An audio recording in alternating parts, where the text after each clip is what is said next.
Hello, my name is Moazli Mayem, and I am the very proud Lynn Pippinger Dean of the USF Muma College of Business. It is our pleasure to host this forum today, even if we are gathered virtually instead of face-to-face in the ballroom at the University of South Florida. Forums like this one are important to us, and not just because our scholars enjoy staying abreast of the latest research in artificial intelligence and big data. They are very important because of you, the scholars and corporate leaders who are joining us today. At USF and the Muma College of Business, we believe that the relationship between management practice and education can no longer be linear. Instead of thinking of ourselves as solely a feeder of talent for companies, we think of ourselves as partner with you, partner with corporations. We aim to incorporate scholarly research and education into corporate learning programs. Ultimately, for us, it's about facilitating the movement of new ideas and knowledge from thought leaders to team comprised of practitioners and business leaders who use data to inform decision. That is why we believe you, the members of the business community, are an important part of the Florida Business Analytics Forum, and a platform bringing thought leaders and practitioners together. As I looked at today's speakers lineup and the critical topic areas, I was reminded why I love my job so much. And believe me, I really do. Today's speakers are renowned experts in the area of artificial intelligence and machine learning. And today they are going to talk about the future of artificial intelligence in medicines and ways of dealing with the potential for racial bias, as well as applications in dyslexia. Some people might be looking at me quizzically when they hear me use words such as racial bias, dyslexia, or equity to detail an agenda for business school event focusing on data analytics and artificial intelligence. They might even assume that those topics are better suited for social work anthropology programs.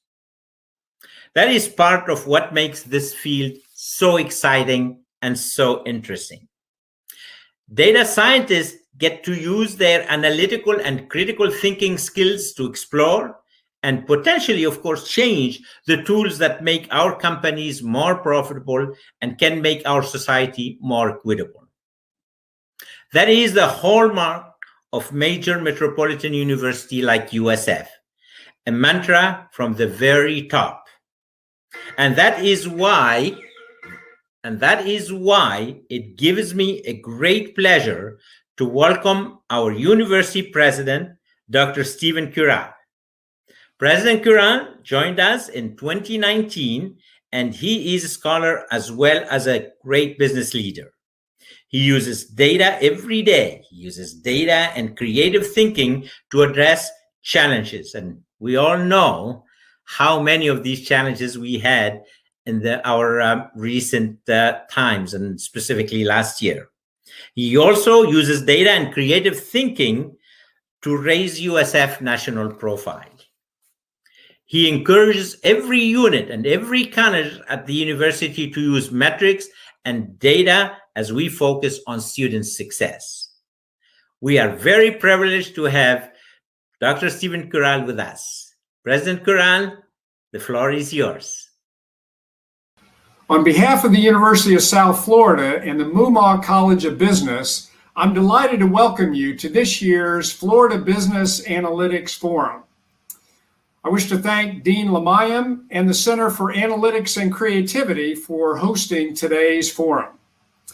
The event provides an excellent opportunity for scholars and industry thought leaders to share cutting-edge ideas and applications in the field of business analytics. Now, today, more than ever, exciting innovation is happening at the intersection of research and industry.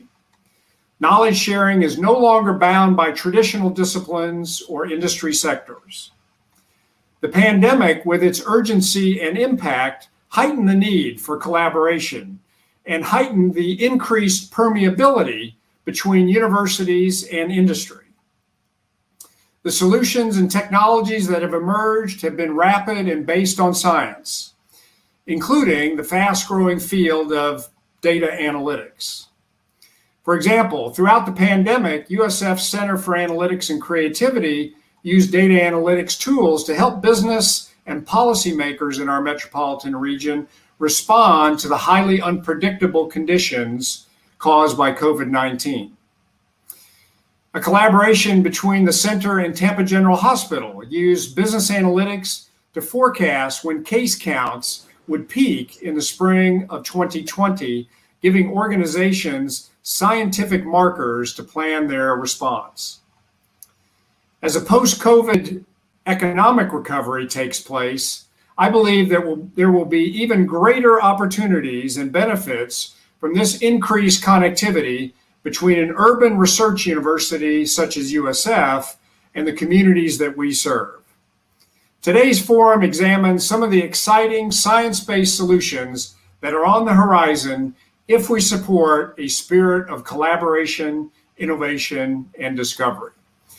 Thank you all for contributing your ideas and your inspiration. Thank you, President Curral, for your leadership and your strong support of programs like this one. You know, before I turn it over to today's host to get things started, I must, as a good dean, talk about the business school that I'm very proud to lead. I hope you have gathered that analytics are a key focused strategic area for our college, the Muma College of Business. We believe that students need a firm grasp of how to use big data, data science, project management, and information technology strategies in technology leadership. We have great programs in business analytics offered face-to-face and online in different mode, synchronous, asynchronous, you name it, we have it. Our online MBA includes concentrations in cybersecurity, data analytics or compliance, risk, and anti-money laundering. And we offer a weekend master's degree for executive, one focusing on business analytics and information systems. It is designed for working professionals like many of you who want to move into management position in IS and in IT fields with an emphasis on big data, artificial intelligence, and predictive modeling. It covers both the technology related to business intelligence and the managerial aspects of implementing these technologies in organization. As an academic community, we focus on learning and discovery in the fullest sense. We nurture and teach students, of course, but we also foster a community of researchers who do more than simply stay abreast of industry trends. They create the knowledge that explains how trends happen and how future employees and employers can respond and capitalize on them. And now, the moment you've been waiting for. It is my pleasure to introduce to you one of our very best, Dr. Balaji Padmanabhan, the leader who put today's forum together. He is a world-class educator who focuses on learning and discovery in the fullest sense. He personally helps foster that community of researchers that I just mentioned. Balaji and his colleagues and students researchers create the knowledge that explains how trends happen.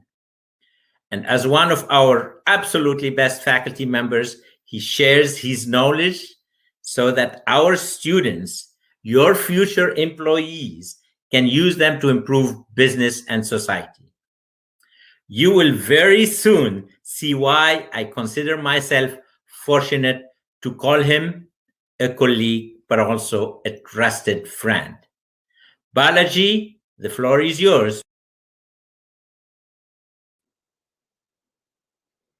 Thank you so much, Moez, for the very kind introduction and your enthusiastic welcome. And thank you to President Karal also for welcoming our audience. So my name is Balaji Padmanabhan. I'm a professor and director of our Center for Analytics and Creativity at the USF Muma College of Business. I've been very, very fortunate to have worked in the machine learning and AI space myself for about 20 years.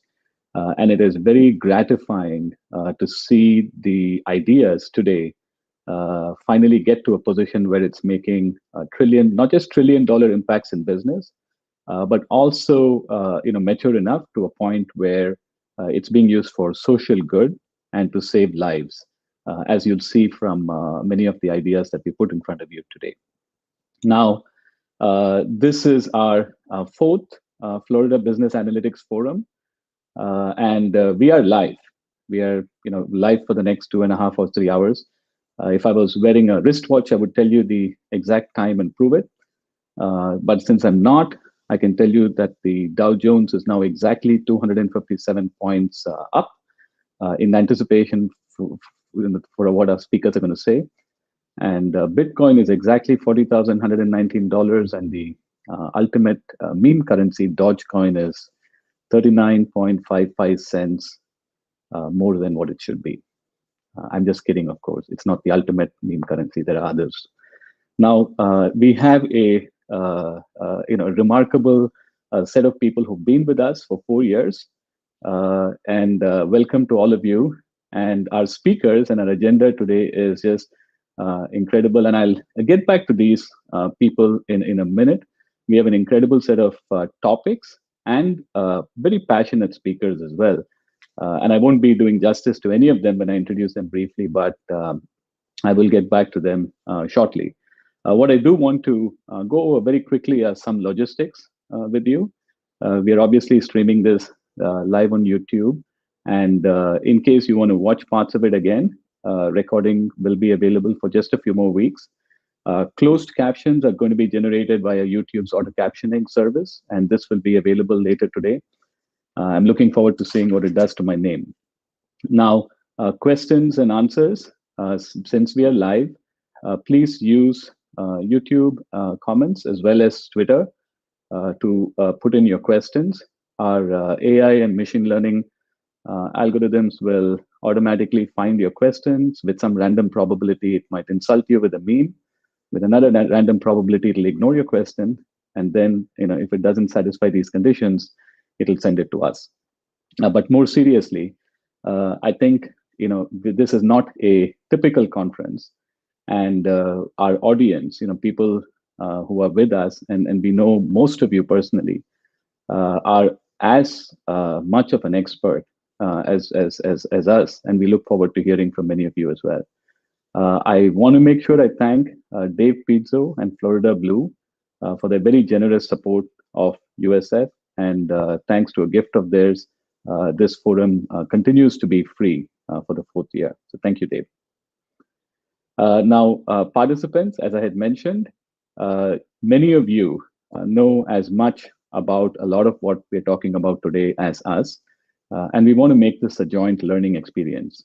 So please, when you're using Twitter and YouTube comments, don't just restrict yourself to questions for our speakers. But feel free to contribute your own ideas or thoughts or links that you may want to share with our group. We will go through all of those and highlight a few to feature at the end of the program today. And we'll also pick some particularly good ones and send you cool USF swag, T-shirts and so on. We promise, to the extent possible that you're close enough where we can send you this kind of stuff. So please do participate actively. We look forward to learning from you as well, in addition to hearing your questions. Now, finally, I wanted to, before mentioning, introducing Hugo, this is, when we look at why we're doing this event every year, it takes a lot of time on your part and our parts as well. The main reason for our speakers to be doing what they're doing is for impact and ideas. And so, like always, we're going to put some incredible ideas in front of you. And if all of you, go back to work tomorrow and do the same thing that you did yesterday, we've failed, right? So I'm hoping that won't happen. And I'm hoping you will give us 2.5 hours of your time and take notes and talk to your team live as you're watching this. And go back tomorrow at work and think of 1 or 2 things that you might do different as a result of what you heard today. So With that introduction, it's a wonderful pleasure to introduce Dr. Hugo Ertz. He is the director of the AI in Medicine program at Harvard Brigham and Women's Hospital and a professor at Harvard as well. Dr. Ertz's strength and unique areas he sees is in deep learning in medicine. Many of you have heard we've been looking to feature deep learning in this conference for a while. Hugo has been practicing this both in terms of applications as well as on the academic side for several years. Remarkably extensive experience and funded by all the top granting agencies as well. So it's a pleasure to have him join us. Thank you so much, Hugo. You can take it away from here. Thank you for that great introduction. So the talk is about 22 minutes, I think, long, where I'm going to introduce you to AI in medicine. So I'm the director of the AIM program, so the AI in Medicine program at Mass General Brigham and Harvard Medical School. And I lead a team of investigators, which are half MDs, so medical doctors, and half computer scientists or PhDs, where we investigate how we can use AI to really improve medicine. We have very different focus areas. We go from cardiovascular, oncology, general health prediction as well. But in this talk, I will talk a little bit more about oncology because that's where most of our work is. All right, so these are my disclosures. All right, so first in the talk, I will talk about why AI in medicine. So why is it important, and why is there so much hype and also activities of AI in medicine at this moment. Then I want to give you some examples. So what kind of approaches or how we are applying these methods in medicine from more very next step research is much more novel research. There's a lot of variation in there. And at the end, I want to finish with giving you a couple of recommendations about how I see that the field should progress and what I think is needed for real progress in the field. So I would like to start with this illustration. So, and I don't need to tell you this, but there's a lot being discussed and talked about AI. Right, so there's an illustration about how the performance for various tasks of AI versus humans. And before, AI is not a new field, right? Computer scientists and others have been in this field for decades. But a lot of these efforts had subhuman performance, right? So they, if a human can do it better, why would you have an AI, an automated tool to replace this, right? It doesn't make a lot of sense. So I think with a breakthrough in deep learning about a decade ago, we saw that actually machines were starting to match humans or even surpass the performance of humans for very specific tasks, right? So think about, lip reading, driving vehicles, classifying skin cancer, for example. Very specific tasks. We see that AI is matching and even exceeding humans for this purpose. And of course, in the future, we expect that there will be much more complex tasks like performing surgeries and writing bestsellers, and AI will probably take it all over. But we expect also that humans learn from this hybrid, right? That an AI human hybrid will lead to higher performance for various tasks as well. So to give you a little bit of an illustration, and I don't want to go too much in detail about the underlying technologies, but just to give you an idea, it's like why this is such a big breakthrough, is that here's an example about an AI technology applied in medical imaging. So, say you have a lung lesion, right? So you have a lesion that is detected on a CT scan in the lungs. So one of the most important tasks then in medicine is to determine, is this lesion benign, which is the vast majority of them, or is it cancer? And if we don't treat this patient will die in a couple of years, all right? So what we try to do is we try to develop AI algorithms to classify, is this lesion benign or malignant, right? So our previous approach is that we defined the region in the scan, that was the lesion. Then we went to oncologists, pulmonologists, radiologists, and asked them, what is important, right? What do you think of characteristics that could be important of this lesion? And they told us, like the shape or the roundness or the infiltration is important. Texture, right? If it's homogeneous, it's much more likely to be benign. If it's heterogeneous, it's likely to be malignant. And all of, a lot of other factors as well. So what we then did is that we implemented these features into toolboxes, into codes, and then we applied them to certain data sets. And then we selected the features that could help us in this classification problem, right, to discriminate between the benigns and the malignants. And then we had a model, and hopefully it worked in other applications. So what we now see is actually with the deep learning revolution is that this whole process of feature engineering, to say it simply, is completely automized. So the deep learning network learns automatically from example images, and if there's enough, but you need a lot of them, but if there's enough, these models perform very well. And what the model does is it trains the features, so the characteristics that are important for that specific task, right? So for discriminating nodules between benign and malignant, this whole pipeline is geared to this end goal. So, and also different features could be, for example, important than to say, what is the underlying biology, for example, of this lesion, right? Like, so for different endpoints, it could be different models, but they're very, very high performance. So this a little bit to give you an idea about what is deep learning and how does it work. So what I think is really interesting is this Gartner hype cycle and how this applies also to the AI field. So about a decade ago, there was this technology trigger, which was this deep learning revolution. When it started, the deep learning algorithms came up. And then there was this enormous inflation of expectations, right? Especially in medicine, everybody was talking about AI, right? An enormous amount of research studies from almost every university in the world was working on this. An enormous amount of startups that started in this space. And, we saw this really big rise, right? But then, slowly, the more recent years, we saw also that, startups starting to fail. They didn't really live up to the promises. And, we're finding that medicine is not a very easy field to transform, right? So what you now slowly see is that we're going into the winter, right? AI winter, where, people are much more negative, right? Like general intelligence is far away. AI will not make this much impact in medicine. Just this general feeling that AI is not living up to the expectations we had before. But what is important, and the main point I want to make here, is that after this AI winter, we'll reach this plateau of productivity, right? So we can do things today with deep learning that we could not do a decade ago. And we expect that this will have very major breakthroughs in medicine, and especially in medical fields that are very reliant on imaging data, like radiology, pathology, and dermatology. So we expect that there will be a lot of breakthroughs in these fields over the next years. Right. So to give you a little bit of an idea about the complexity of the whole problem. So here there's an illustration of the patient's pathway of a potential cancer patient, right? And think about this of different touch points in this pathway that could be important, right? So from healthy individuals, we try to do prevention.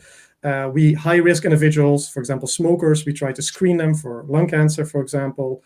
Once we have detected an abnormality, we want to diagnose it, we want to stage it, we want to prescribe a treatment. And once we have delivering the treatment, we want to assess response and follow-up. So you can imagine that there's a lot of data being generated in these different touch points, but also the different solutions are needed. So what we expect is that there's not a general AI that will just replace an oncologist and patients will be talking to computers within the next 5 years. But what we do expect that the first solutions are very focused solutions using the data as well as the methods that are available to address a very specific task, right? So in yellow is illustrated using screening, low-dose CT screening, in the example that I've shown you before, is a nodule benign or malignant, right? And we expect that neural networks are very important in this, and to drive to a solution that can touch on that single touch point in the pathway. Other example in blue is, for example, better staging using genomic information of cancers. We have other methods, graph models, other AI methods that could be important there to, again, have a very specific tailored solution for in the staging space. Another way how to visualize this, and in my mind I always think like this, is this oncological data stream. So again, the same steps are illustrated here, from prevention all the way up to follow-up assessment. And different patients enter at different stages in their disease in this process. But what is really important to mention is that there's an enormous amount of data being generated for oncology patients, right? So more and more data for every follow-up assessment, or for diagnosis, for all of that data is being generated: clinical data, genomic data, imaging data, pathology data, and that gets more and more over time. And that's what's illustrated with the widening of the data stream in this figure. And again, we expect that there will be AI applications that address a very specific need in some or in several of these different touch points. So looking more at one of these fields, so AI impact areas within radiology, which is one of the fields that will probably be the first to be transformed by AI. So we have an illustration here in the top about the radiological workflow. So a patient gets on a table, and there's an image, the acquisition of an image. So think about a CT or MRI scan. Then there's some pre-processing that's happening on these images. And then the most important aspect is that there's image-based tasks, right? So radiologists look at these scans, and they classify three main areas, or they have three main tasks there, where they first want to detect abnormalities, right? Is there a lung lesion there or not? Once that is there, we want to characterize it. How big is this lesion? Is it cancer or not? We want to stage it. If it is cancer, how advanced is this cancer, for example? So this characterization is then very important. And then the third task, which is also very important, is looking at over time, right? Is this lesion growing a lot? Is it shrinking? What is happening to these lesions? And how can we use and how can we change treatments based on this? And we expect that AI will make major breakthroughs in supporting these tasks to allow radiologists to do a better job. All right. So I gave you a brief introduction about AI medicine and give you illustrations about how we think that this will impact. Now I want to show you some example studies that we did, and to just give you a flavor of the research that's going on. So first, I want to talk a bit about the whole concept about biological age. So biological age means that we know that individuals age at different rates, right? So a very healthy 60-year-old has probably a much longer survival than an unhealthy 50-year-old, right? So we also know that this biological aging process is accelerated in disease patients, right? So if you have cancer, your biological aging is higher, and you have a bigger discrepancy between your chronological age and your biological age. So what we try to do here is we wanted to use an X-ray.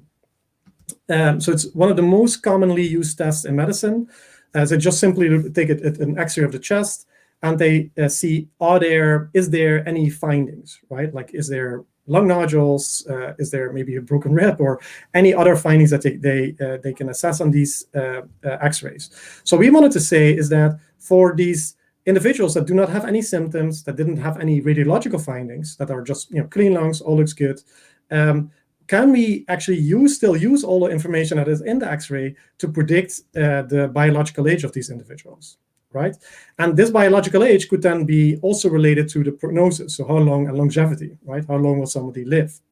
So the first step, that was the first analysis that we did, is that, okay, can we predict from healthy individuals, no symptoms, older individuals, right? These are over 55. Can we predict how long they will live? So we use different data sets, very large clinical trials of over 50,000 individuals in one, and the NLST, which is the National Lung Screening Trial, with almost 5,500 individuals in the other arm.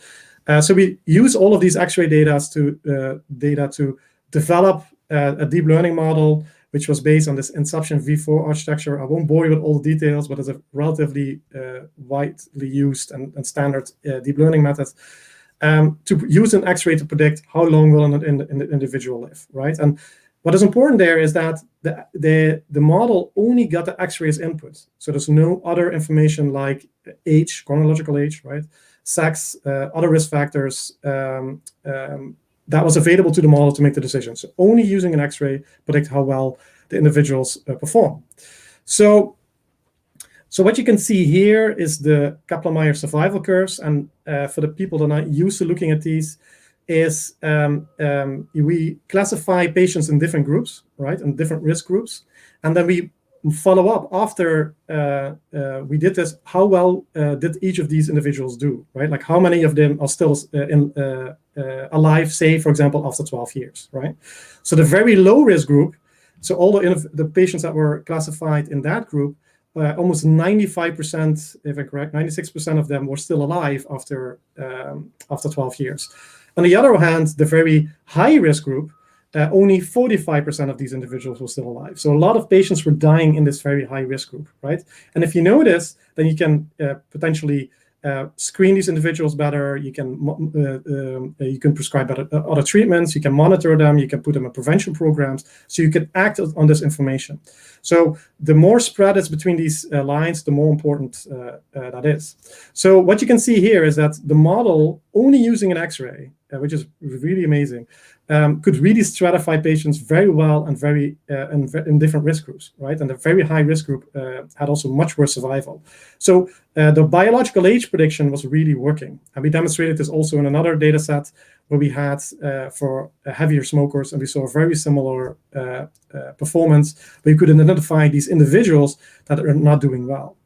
Then you might wonder, okay, great, right? We can use an X-ray, we can predict the biological age of a person. This is associated with outcomes, but what do you actually do with this, right? So following up on this, we did this study, which we published last year, where we said, can we not use this model then to identify individuals that should be at high risk for developing lung cancer, and that should be included into lung cancer screening and prevention programs, right? So again, we use a similar setup. We use the X-ray to train the model. We use the X-ray, the age, sex, and current smoking status as inputs. And as output, we try to predict, did this individual develop lung cancer within the next 12 years, right? So why we use these inputs was that we could then use such a system that almost automatically in the background monitors all the X-rays that are taken in a hospital setting and say, okay, low risk, low risk, low risk, low risk, and this individual is high risk, and screen them or put them in prevention program, or including in low dose screening programs.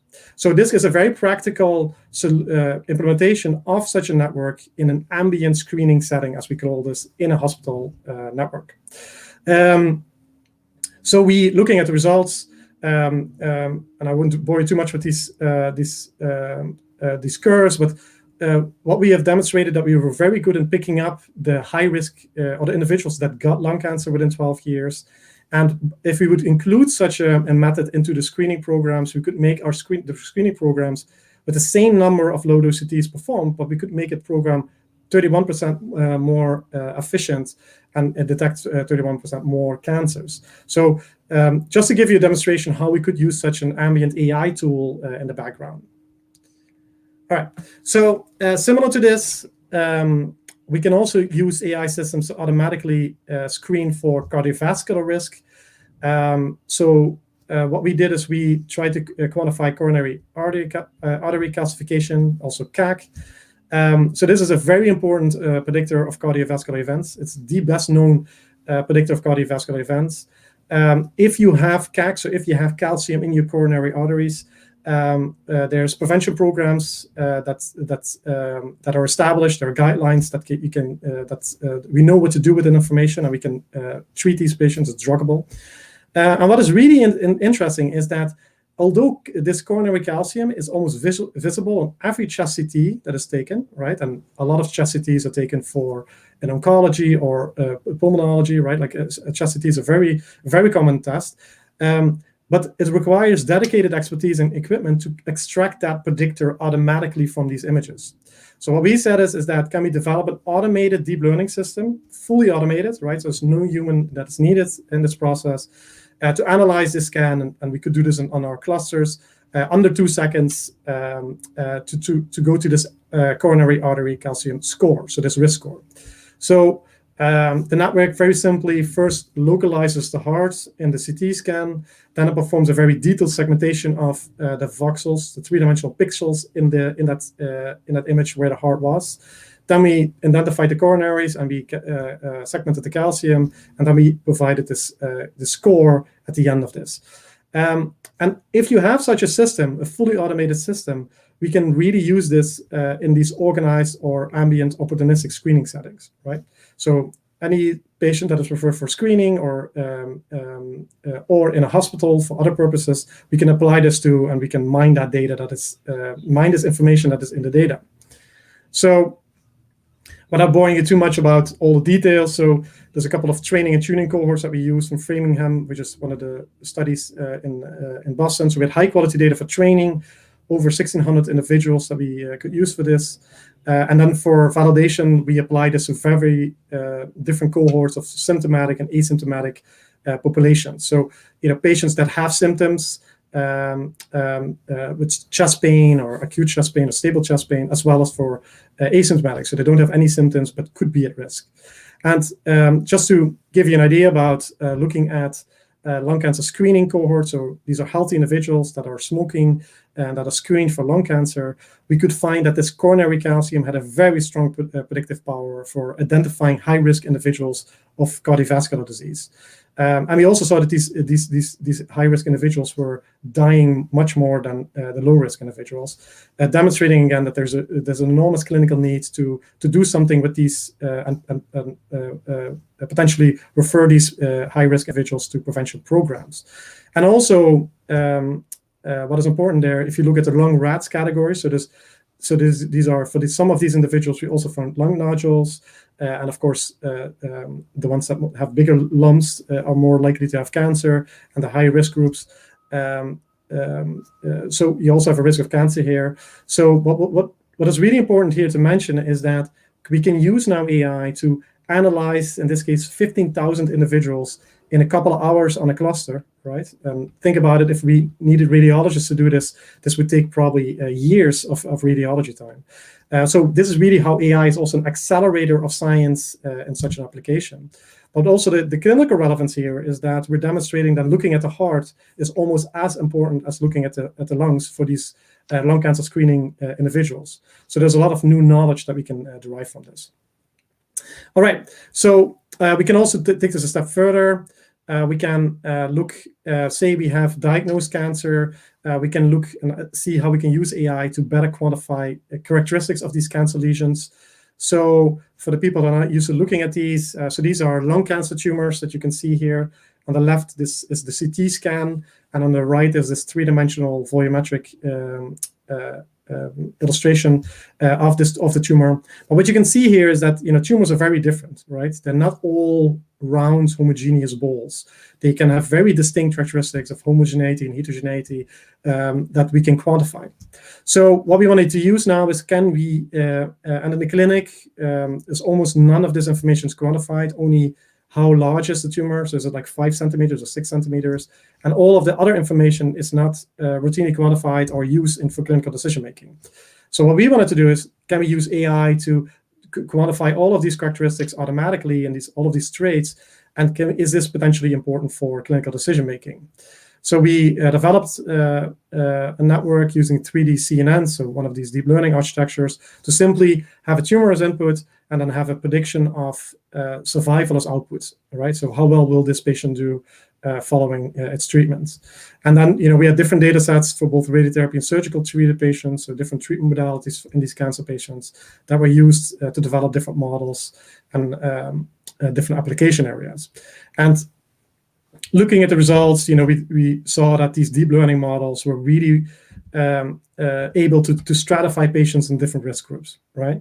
So only looking at the tumor region of a lung cancer patient and quantifying all of these radiomics, these radiographic characteristics, yielded biomarkers that had significant stratification power and potentially clinical value. And I won't bore you too much with all these results, but we saw that the deep learning models were outperforming other more conventional techniques as well as clinical data. and imaging parameters, standard imaging parameters that we're quantifying. So we need to demonstrate the power of deep learning, that it was to do this prediction better than we could before. And then what is also really interesting is that you can also go back then to the deep learning and look at activation maps and say, what kind of information here is important for this whole classification process, right?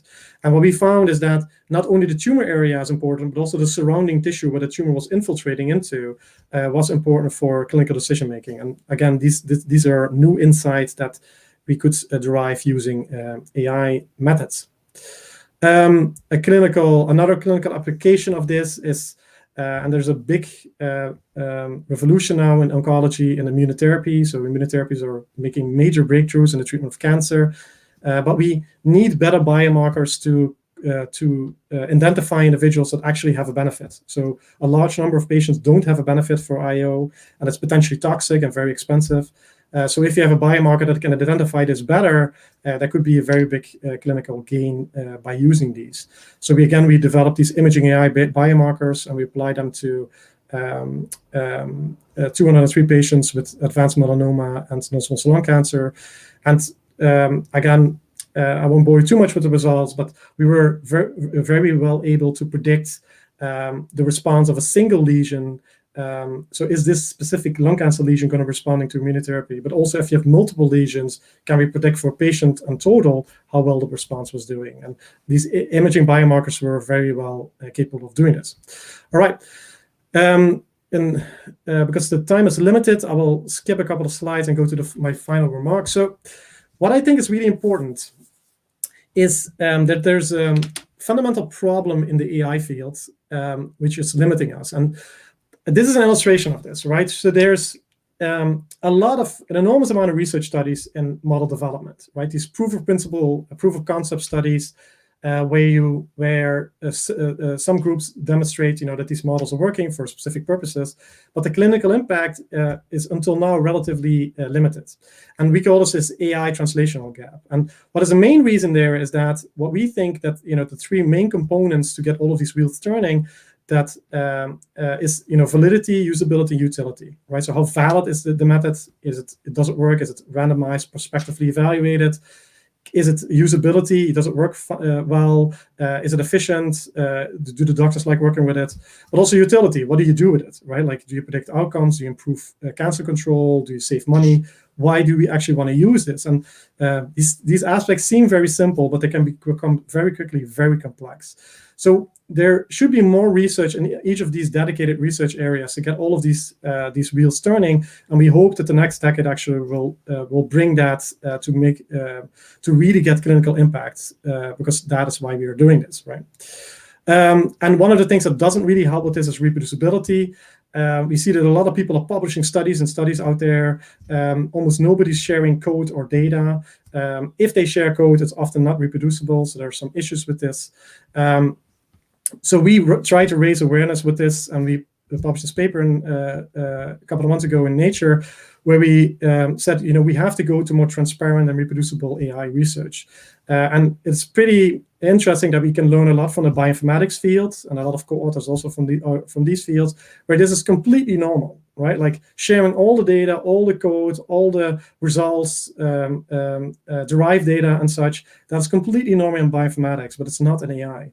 And I think for real breakthroughs in AI, we really have to we have to learn from these fields and also copy a lot of these best practices. All right, I want to thank you for your attention, and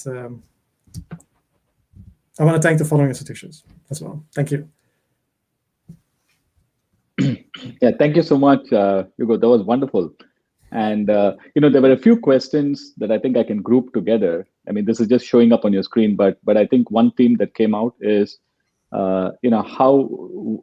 what should happen for this to become widely adopted in medicine, right? So if you look at it like in the institution, you're there, you have research, you have technology, and clinical practice all coming together. So if the average hospital or a hospital system needs to start doing this, how will this play out, and what can be done to improve that process? Yeah, so there's not an easy answer to this. So one of the major things I think is going to be for hospitals, for example, is going to be a bigger problem that I think a lot of hospitals realize is their data infrastructure. So yes, all the data, or a vast majority of data, is digital in a hospital somewhere. That is often the case. But the biggest problem is that data is not searchable. So we can almost not access this in a very standardized way. If we want to develop solutions and even apply them, say retrospectively on data to ensure that they're working, and even prospectively, getting these data repositories to a searchable, queryable, high quality standard is an enormous investment. And I think this is for the more, say, richer, the hospitals that have more resources. They have spent a lot of energy and funding towards these. Right, think about Harvard and MGH, Brigham, MD Anderson. Right, they doing this. A lot of the small hospitals are not. And what I'm a little bit afraid of is that this will lead to a big divide between the big institutions, which are already ahead, right? That this divide even gets bigger, simply because it requires an enormous amount of money to get to these data infrastructures that are usable then for AI. So I think that is a very big thing that is happening now. But then two is, like the methods and expertise. You need engineers to run these. You need computer scientists and data scientists to assure that these things are working well. So this really requires a very cross-disciplinary team to implement and monitor these methods over time. I think you mentioned data as a limitation, and I think the similar question, right? How can all radiologists do this? One possibility that I think came out because of deep learning is transfer learning, where the idea is if you have a few large institutions that have tremendous high quality data, they can still build these models, but make it usable by radiologists all over the world by sharing parts of the model and not the data underlying it. Right? Do you think in medicine, that medicine may actually be an area where this transfer learning plays out well? Yeah, I think it's probably one of the ideal areas, because so not only between institutions where you have an institution with less data than the others, and we can use these models if they're public and apply them also in these smaller institutions, but I think also in different diseases, right? In some diseases, you have much more cases, you have much more data that the AI can learn from. In some diseases, it's less frequent, so more rare. So then we can also use these methods there to make a better progress. And I think in the field, there's an enormous amount of examples being published where this transfer learning is yielding better results than learning from scratch. So again, it's important to share data, share methods, share code as much as we can, so that the whole the society benefits from this. Yeah, and I think there was another question on do you see this happening quick enough where it can reduce insurance premiums because of better AI-led screening and so on, bringing costs down?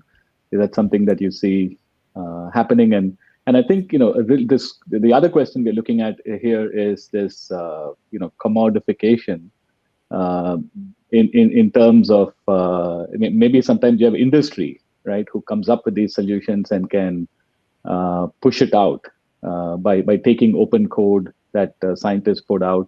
That may be another way in which this plays out in practice. But I wanted to get your thoughts on the insurance question that we saw on chat, as well as this, if you have time.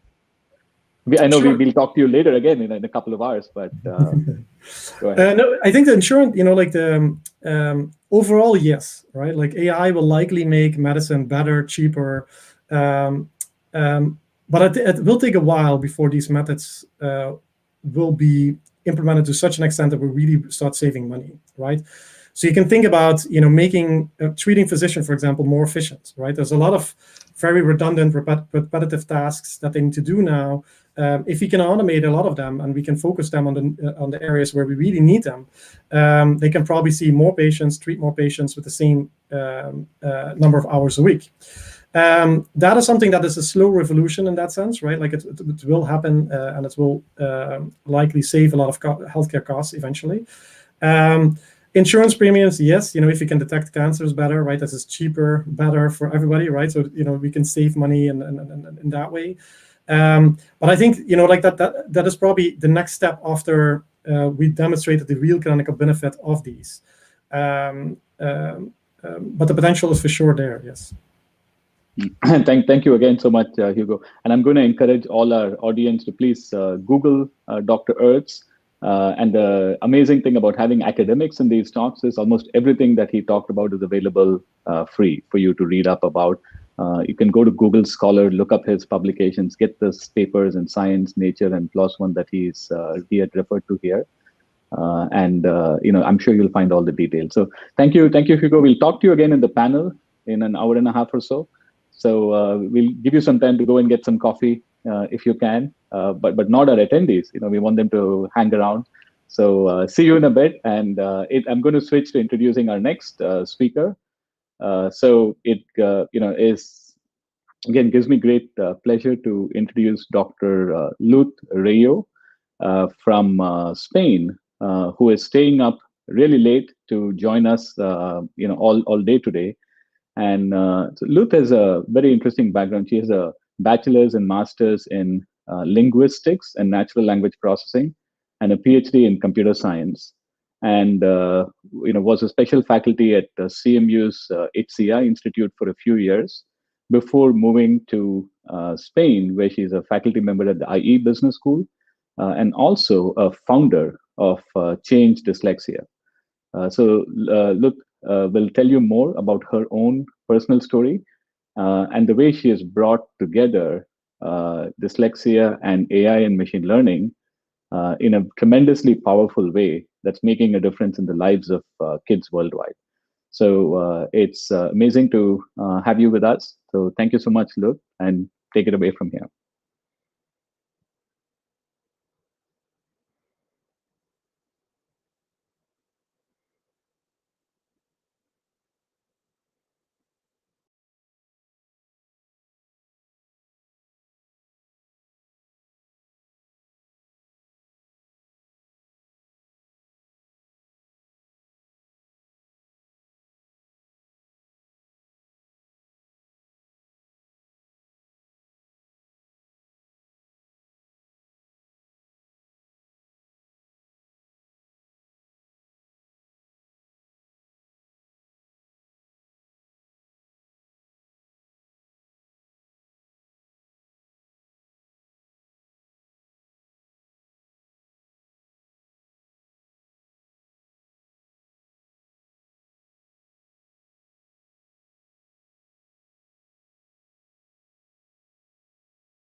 Sorry, when we do these events live, every now and then we run into some difficulty with the microphone working for one of our live speakers.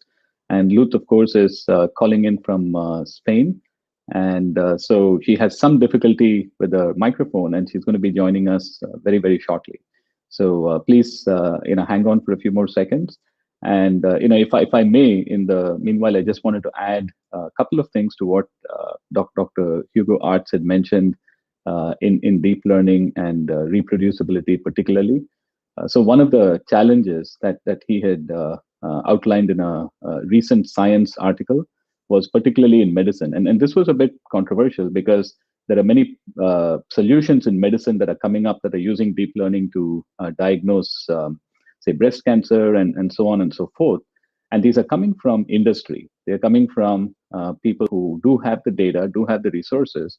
And sometimes they publish these techniques saying that, yes, these can be detected with certain amounts of accuracy. But the scientific community, on the other hand, is not able to fully verify or validate that because many of them don't share the code, claiming that some parts of it are proprietary, that it's part of commercial tools and so on. Now, we have had the same discussion in our own academic communities as well. The difference being, I think, Dr. Hugo had and his team had very, very strongly written an editorial saying that for medicine, where these technologies can literally affect life and death, transparency and reproducibility are not just optional, they should be necessary. So please do look up and see that paper.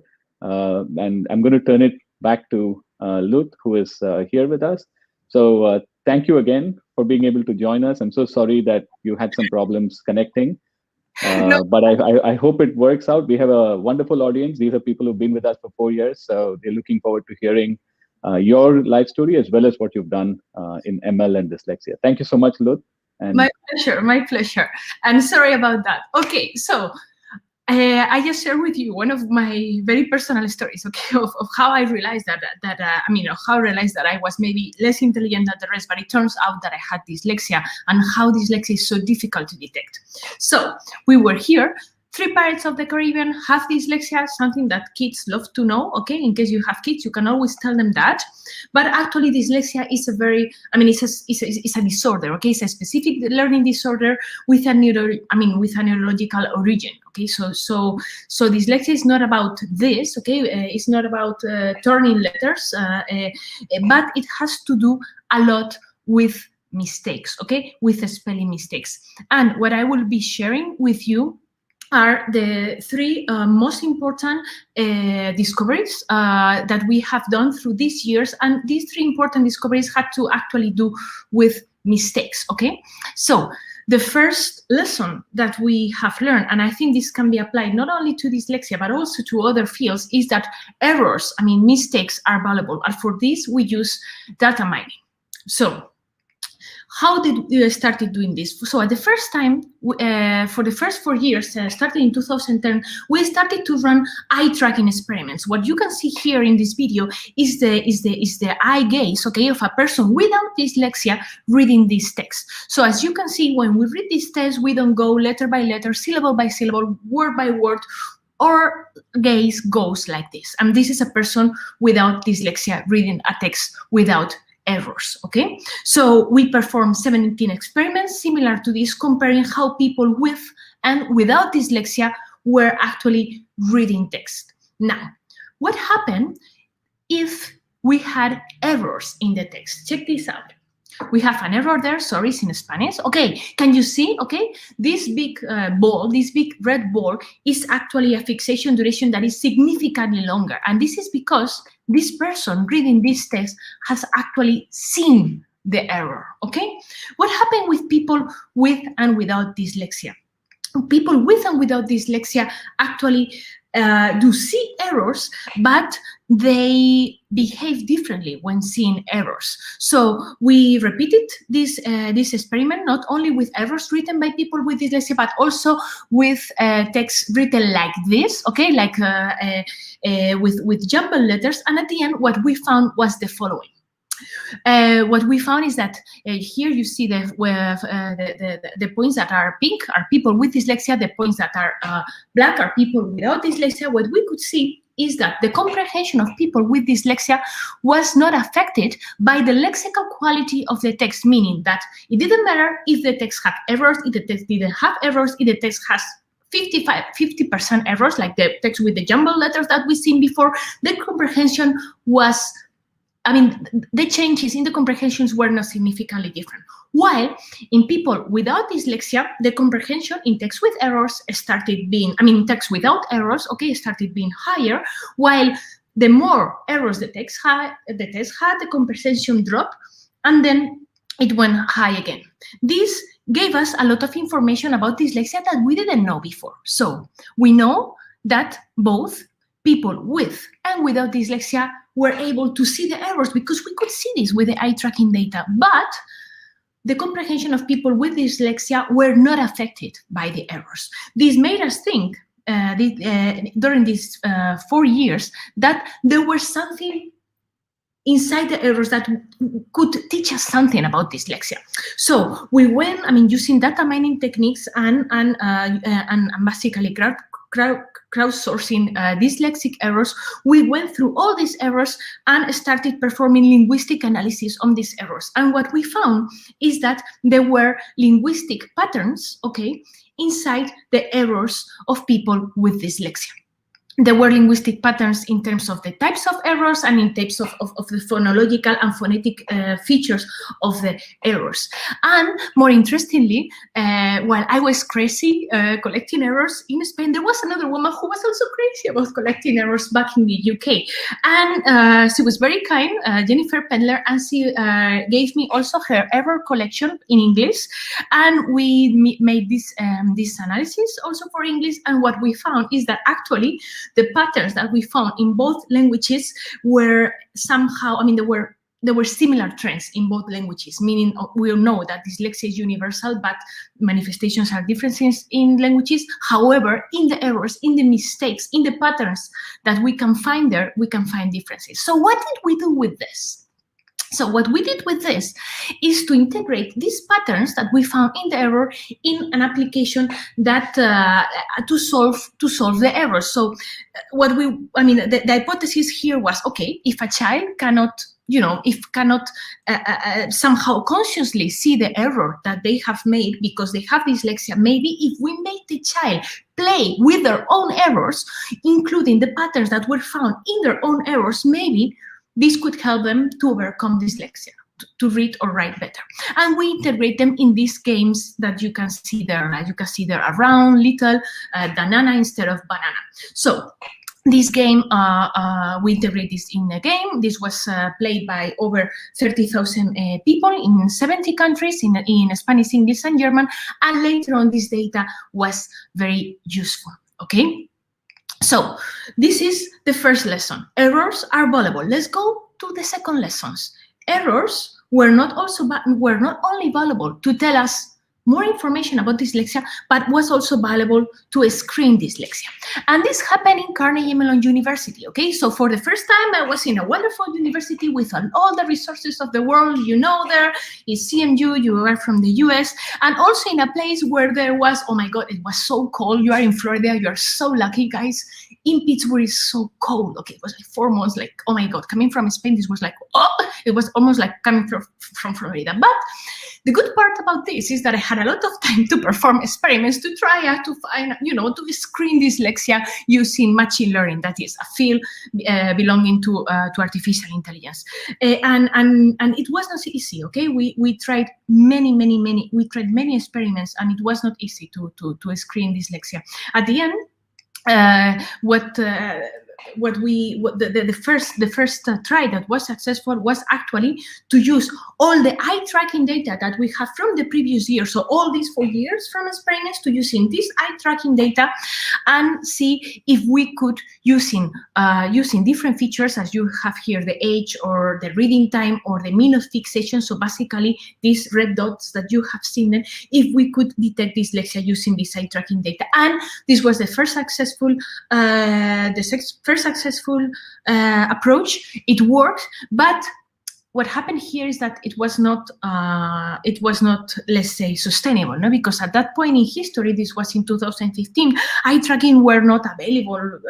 Now we have eye tracking in the phones, but at that point, 5 years ago, 6 years ago, eye tracking was very expensive. So I wanted to make something that was, that was able to screen dyslexia in a scalable way, in a cheap way, in a way that is accessible for everyone. So at the end, what we did, we took the patterns, okay, that we found in how the children play with the previous application that we made, okay, these 30,000 people playing with these games, we extract the games that were found to be more difficult for people with dyslexia, and with these games we extracted items and integrated in a test. Now, what happened then? We had our first significant differences there with the very small groups, but when you want to build a machine learning system, you need a lot of data. And for building a lot of data, what we use the help of the people, okay? And for this, this what you will see here, this was in the media of Spain and South America, asking for participation of people to join our experiment. So we had enough data to train a machine learning model so we could screen dyslexia through a game. El 40% de los estudiantes que fracasan en las aulas tienen dislexia y muchos de ellos no lo saben. Para ayudar a detectarla, Luz Enreyo, la mejor investigadora europea 2013 y disléxica, ha creado un programa informático. Son unos ejercicios muy sencillos que para que lleguen a los colegios necesitan la participación ciudadana. Tenía muchas faltas de ortografía y la profesora me decía que estaba mal y entonces yo tenía un poco de frustración. También había profesores que me decían, se dirigían a mí como la niña que tenía dislexia. Es el día a día de los estudiantes con dislexia. Para ellos dicen la escolaridad es un infierno. María lo sabe bien. Sus 6 hijos tienen esta dificultad con alto componente genético para aprender a leer y escribir. El desconocimiento, no hay una detección temprana. Los profesores no están formados, no hay metodologías acordes a estos niños. El 40% de los estudiantes que dejan la escuela tienen dislexia. Si un niño no sabe leer y la lectura es uno de los principales medios para transmisión de conocimientos, el fracaso escolar está asegurado. Otro problema, muchos no lo saben y otros empiezan a sospechar cuando ya suspenden demasiado tarde. Por eso Luz, mejor investigadora europea 2013, ha creado estos juegos que podrían detectar dislexia nada más empezar el curso. Ahora tienen un 82% de fiabilidad y subiendo. Para poder subir ese porcentaje y hacer un algoritmo realmente fiable que pueda detectar dislexia en los colegios, necesitamos participación masiva de todas las familias con niños con dislexia y de todas las personas con dislexia del mundo hispánico. Solo hay que entrar en cualquiera de estas páginas y participar. Cuantas más personas jueguen, la herramienta será más eficaz. Entonces, esta idea, sin ánimo de lucro, podría llegar a las aulas. So, what happened? We needed a lot of data. You always need a lot of data, and at the end, using the media and building a scientific board of collaborators, we end up having over 4,000 participants from 64 schools. Okay, so how did it go? Okay, we had the data from 4,000 participants. We had almost 200 features per participant, and then we performed the classification. Okay, our classification model that worked better for this kind of data was actually random forest. So you can see the published results in +1. You have also the data available. Okay, as Hugo mentioned before, yes, we are researchers. We put this there available. Yes, so you have it there, and our precision and recall is, depending if you do it in a computer or in a tablet, it's about 80%. Okay, so now one thing is to have this done in a lab, okay, and another thing is to put this, to make an application that is available for everyone. So the first thing that we did was to basically protect our IP. So here there is a picture where of the day that we fill the pattern. As you can see, we were sleep deprived. So, and the second thing that we needed was, seed capital, money, because we had a prototype, but we needed to build a professional tools that people could use. So we made a Kickstarter campaign, and out of this Kickstarter campaign, we had our seed capital, which was 30,000 euros. Another thing is that in parallel, I met some companies. This is a picture from Samsung Spain, and we made an agreement that during the first year, to launch the product together, and during the first year, they will put, in the product their name in exchange of a beautiful communication campaign. And here you're going to see the spot that Samsung did for launching this screener for dyslexia.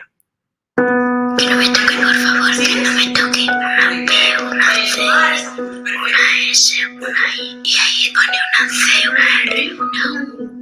Andaba David muy hambriento, muy bien. Lucas, la siguiente. Lucas, la siguiente frase. De verdad, siempre las nubes. Dislexia, dificultad en el aprendizaje de la lectura y la escritura que afecta a 1 de cada 10 niños. Detective for Samsung, la primera aplicación que detecta precozmente el riesgo de dislexia. There you go. So this was, actually they won a Lions, a Cannes Lion Award through this advertisement, and this was, it is a pity because I was in Carnegie Mellon, so I couldn't see this myself. Okay, but apparently Spain was full. Okay, was full of ads of detective of this screener, and you can see here this is the main square in Madrid. This is what I call the Spanish Times Square. Okay. With an advertisement of this screener for dyslexia. So this was the second lesson. Okay, so errors together, patterns found in the errors together with machine learning is able to screen dyslexia. And the final lesson is that these patterns found in the errors are also useful to treat dyslexia. For this, what we did, we created a set of exercises similar to the ones that you've seen before, okay, but also taking into account the different cognitive skills related to dyslexia, not only the strengths, but also the weakness cognitive skills. And you have it there in the screen. So this is how the game looked like, and we launch everything together, the screener and the support game a year after. Now, one thing is to do this, and another thing is to make this in a sustainable way. And you know this very well because most of you have companies and you are in a business school, so you know this very well.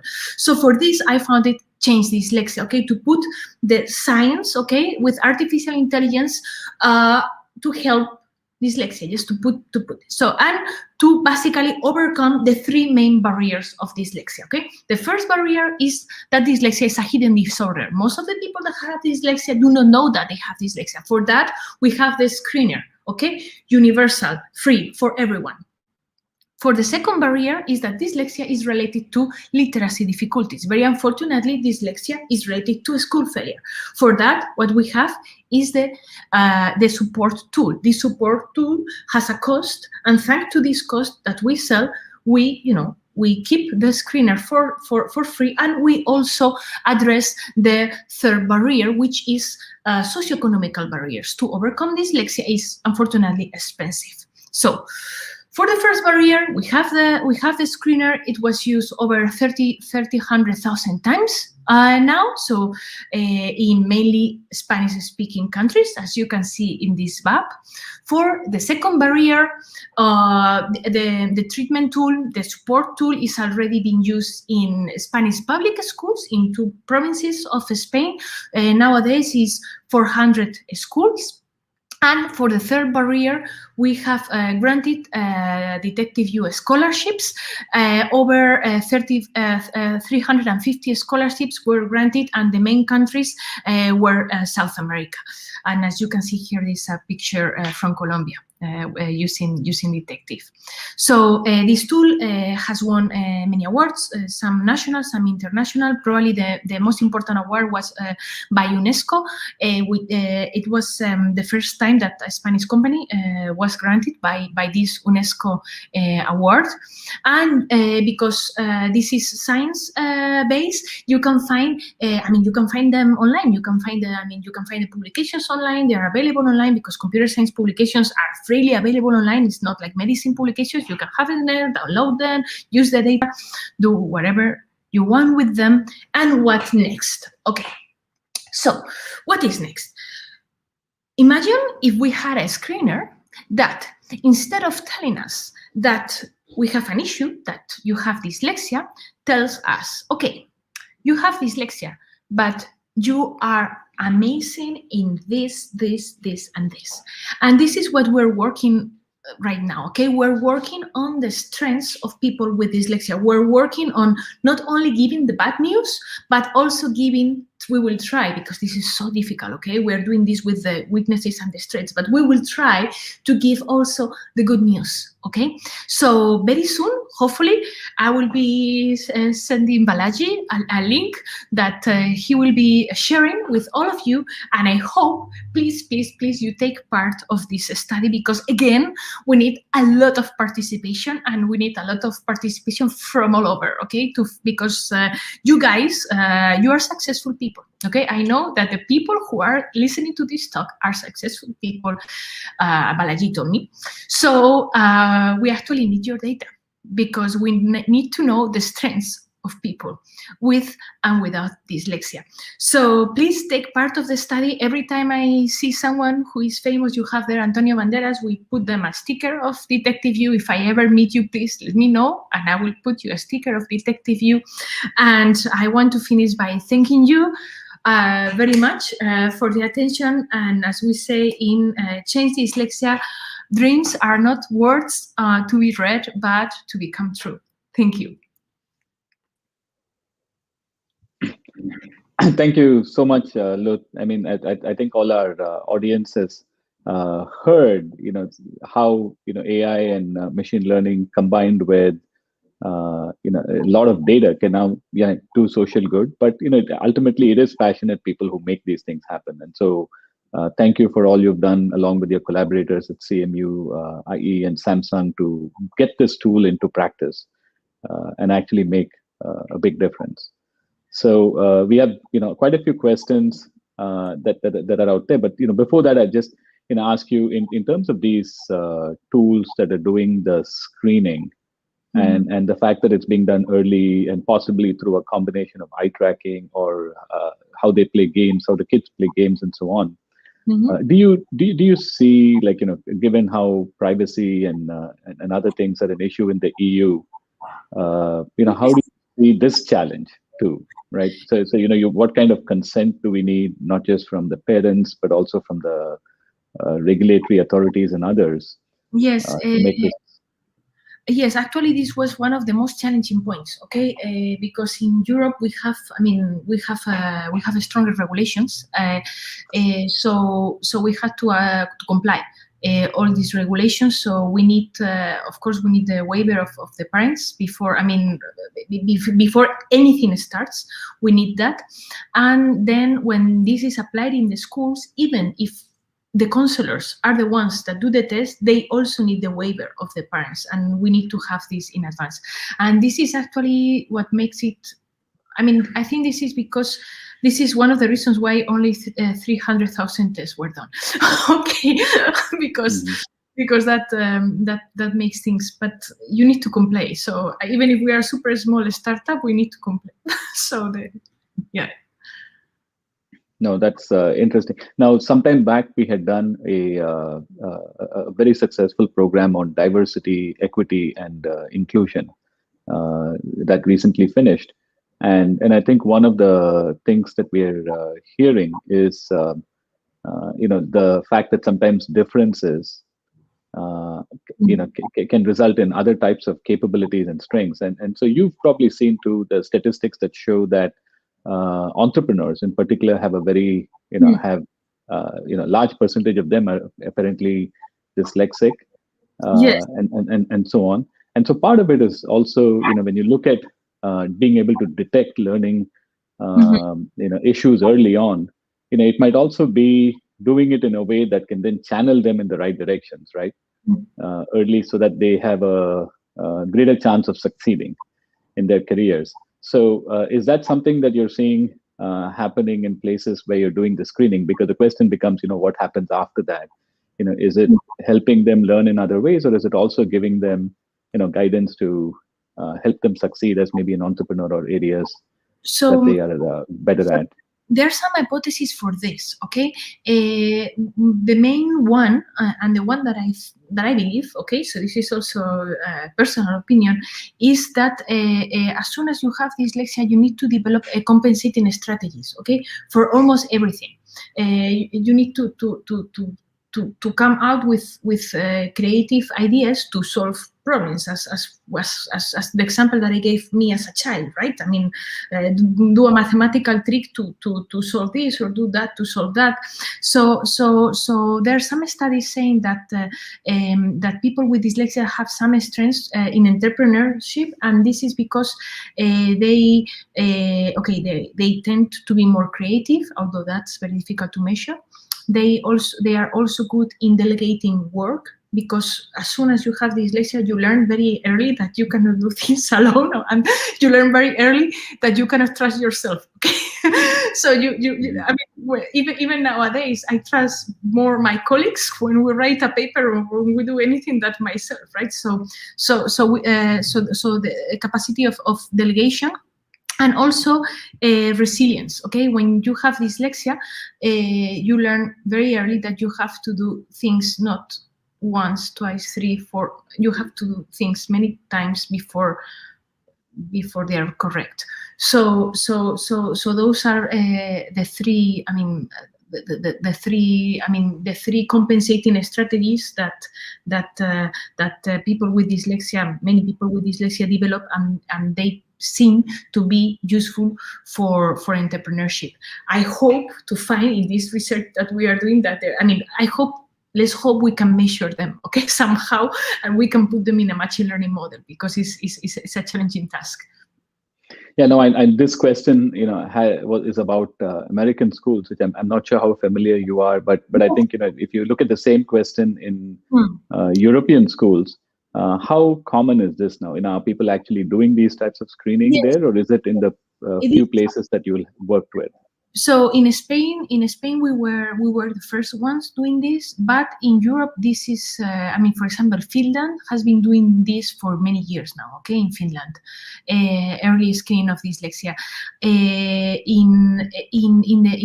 Regarding the question, in American schools, there are many approaches. Okay, and very advanced approaches in the US, in research-wise. So I believe very soon you will have this in your schools, and also there are very interesting approaches for pre-readers, okay? So not for children that are already learning how to read and how to write, so like, around 7 years old, but from children that are pre-readers, that they don't know how to read and how to write. And they're very promising and already developed approaches in research for English, so I'm sure you will have them very soon. And there are interesting questions that also asked about other disabilities, right? So, you've done this methodology for dyslexia, but have you seen similar ideas to identify other types of disorders and learning, like maybe ADHD, Tourette syndrome, or many others? Do you think the method might be similar, or do you think each of these may need its own kind of data set? Because I think there are some differences, right? Yes, so the issue here, okay, yes, so the first answer, yes, it is promising. I'm pretty sure it can be done. It has, as far as I know, it has been done with autism, and it has been done with with attention deficit disorder, okay? Now, the point here is that you really need to know applying machine learning, to a lot of data, at least for this case. For these cases, what I have seen is that you really need to know the disorder very well to really get these features that are useful, because then you get a lot of noise. This happened to us in many experiments, that we got so much noise. We had a lot of data, but so much noise that it was so. So it is also important the knowledge of professional therapies of each of them. Otherwise, it's very difficult. It's challenging. Awesome.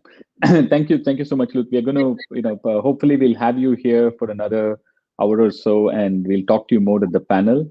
Would be interesting to get your thoughts on things like, for instance, gamification and the data that is there. What else can people do with it, right? So there are a lot of opportunities to learn from how people play games for business uses and other things. So we'll try and talk a little more about that in the panel. So thank you so much for your time, and we'll catch up again really soon. See you. So yeah, now it is a tremendous pleasure to introduce our next speaker. Now I hope you all have been enjoying the content here. as I said, every year we try to put new ideas, interesting ideas, and even if this is not particularly the exact application that you might be working on, there's a lot of potential in taking some of these and applying it in your own context, right? So that's the purpose of why we do these things. And very related to that is our next speaker, Dr. Ziad Obermeyer.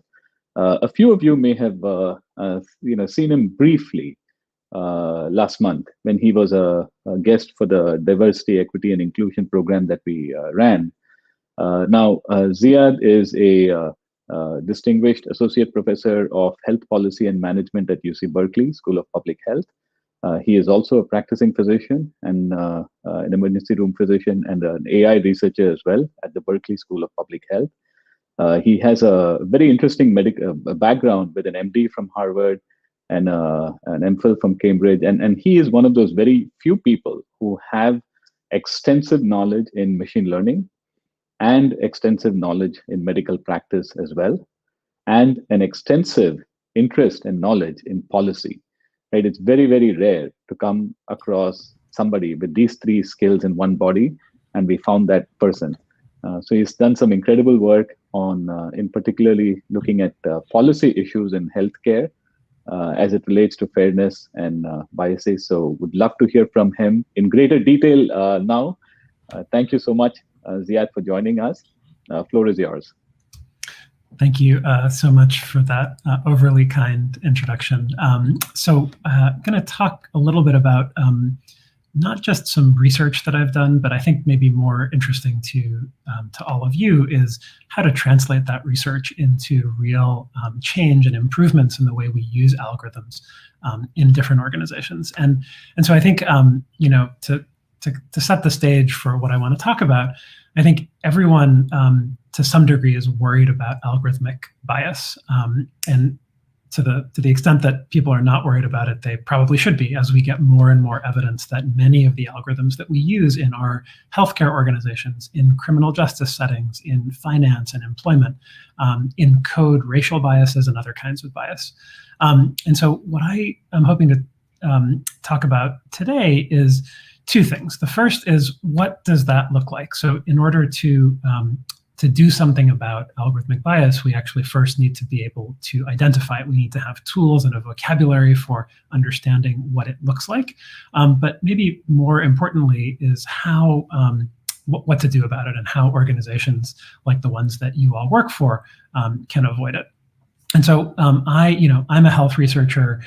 All of the examples, or almost all the examples I'll talk about today, are from the healthcare setting. But the lessons that I've taken away, at least, about how algorithms work and where they go wrong apply very generally outside of healthcare. It so happens that you can actually study algorithms in healthcare because of the decentralized nature of our healthcare system, where algorithm developers are constantly selling products to different parts of the healthcare system. And that means we can put them under a microscope wherever we find them in a way that we can't when we're interested in criminal justice or other places that algorithms go wrong. So all these examples are going to be health oriented, but I think the lessons are very general. So let's dive right in. And I just want to walk through a case study from some of our work around what algorithmic bias looks like, and then use that to draw some more general lessons about how to recognize it and how to measure it. This is going to be a case study about something that a lot of healthcare systems are doing today, which is trying to get extra help to patients who need it. So, one of the facts that I think everyone knows about healthcare is that there's a small number of very complex, chronically ill patients who are struggling with lots of medications, different doctor visits, many, many different medical issues to keep track of. Those patients end up with two problems. One is that care can fall through the cracks, and they can end up in the ER with complications that could have been avoided had we just been able to help them in time. That leads to the second problem, which is that those patients generate high costs for the healthcare system that all of us have to pay in our premiums and Medicare expenditures. So when you look at how the healthcare system has responded to that challenge, the universal thing that people do is called high-risk care management. So almost every healthcare system in the country has invested in these programs, as have insurers and other people who have a stake in healthcare. You should think of it as like a VIP program for these complex high need patients, where there's a phone number, you call, you get the help you need, whether that's a home visit, a primary care appointment, a medication refill, whatever. They're there to help. They're there to make you healthier, but they're also there to keep you out of the ER and the hospital to reduce costs from those complications. So in theory, everyone wins. The patient wins because they're healthier. The healthcare system wins because it's less expensive. But these programs themselves are expensive, and we can't do them for everyone. And that's why we need to target those programs to the people who need them most. That's where algorithms come in. So almost everywhere in the healthcare system that's using high-risk care management is also using algorithms to target it. We studied a particular piece of software that's used by the manufacturer's estimates to make decisions for 70 million patients every year. If you look at the market estimates for similar algorithms, it's essentially the majority of the US population that's being filtered through one of these algorithms. And the way they work is a hospital or an insurance company has a population of patients that they're responsible for, so like a primary care population. And whether you come into the doctor or whether you're just at home sitting on your couch, this algorithm is going to generate a score, and that's going to screen you into a high priority group, or it's going to screen you out. And so what the algorithms are trying to do is find patients who are going to get sick so that they can get you into these programs. What they do is they take advantage of a thing that algorithms do very well, which is to look into the future. So, many algorithms look into the future to see if you liked the video of me speaking on YouTube, what other videos are you going to like? If you like this product, what does the future hold for your Amazon purchases? And these algorithms work the same way. They look ahead and they see how much someone is going to generate healthcare costs from those ER visits and hospitalizations and other things that we're trying to prevent. It just takes the total healthcare expenditures that you generate, and it targets the highest risk people for prioritization into these programs. So we were interested in whether these algorithms were working the way we intended them to, and specifically in whether or not they were biased. So to define, to measure racial bias, you first have to define it. You have to come up with a good statement about what bias looks like. And in a lot of the use cases where all of you are going to be encountering algorithms, those algorithms feed into a decision. So in this case, I've told you the decision is getting people who need extra help that extra help that they need. The algorithm is being used to do that. And what the algorithm is doing is saying, okay, if you have the same score, you're going to have the same priority for getting either fast-tracked into this program or getting screened out of the program. So if we're treating you the same way, if the algorithm is giving you the same score, you should have the same needs for this care management program. And the color of your skin shouldn't matter. But that's not what we found. So I'm going to show you one graph that looks like this, and then another related one. So I want to walk through the axes. What we've done on the x-axis, the horizontal axis, is we've ranked all the patients in a primary care population of a big academic hospital from lowest risk at 0 to the highest risk people at 100. At the highest risk end, the top 2 to 3% of people are going to get fast-tracked into this extra help program. So that's good. On the y-axis, I'm showing you what happened to those people after the algorithm gave them a score. So over the next year, we look to see, okay, if you had to see a doctor or go into the ER for one of your chronic illnesses like heart failure or kidney failure or a heart attack or a stroke, you get a +1 on the scale. So it's very simple, but it lets us track what happened to people's health needs over the year after the algorithm gave them a score. So there are 2 lines on the graph. The top line is Black patients and the bottom line is white patients. And you can see that for Black patients, no matter where you are on this graph, they always have worse health outcomes. They have more of these visits for chronic conditions that are spiraling out of control. And so that means that the algorithm is biased. So the algorithm is treating 2 patients the same way. It's giving them the same score, but the Black patient on average goes on to do worse in terms of their health needs. So how much bias does this represent?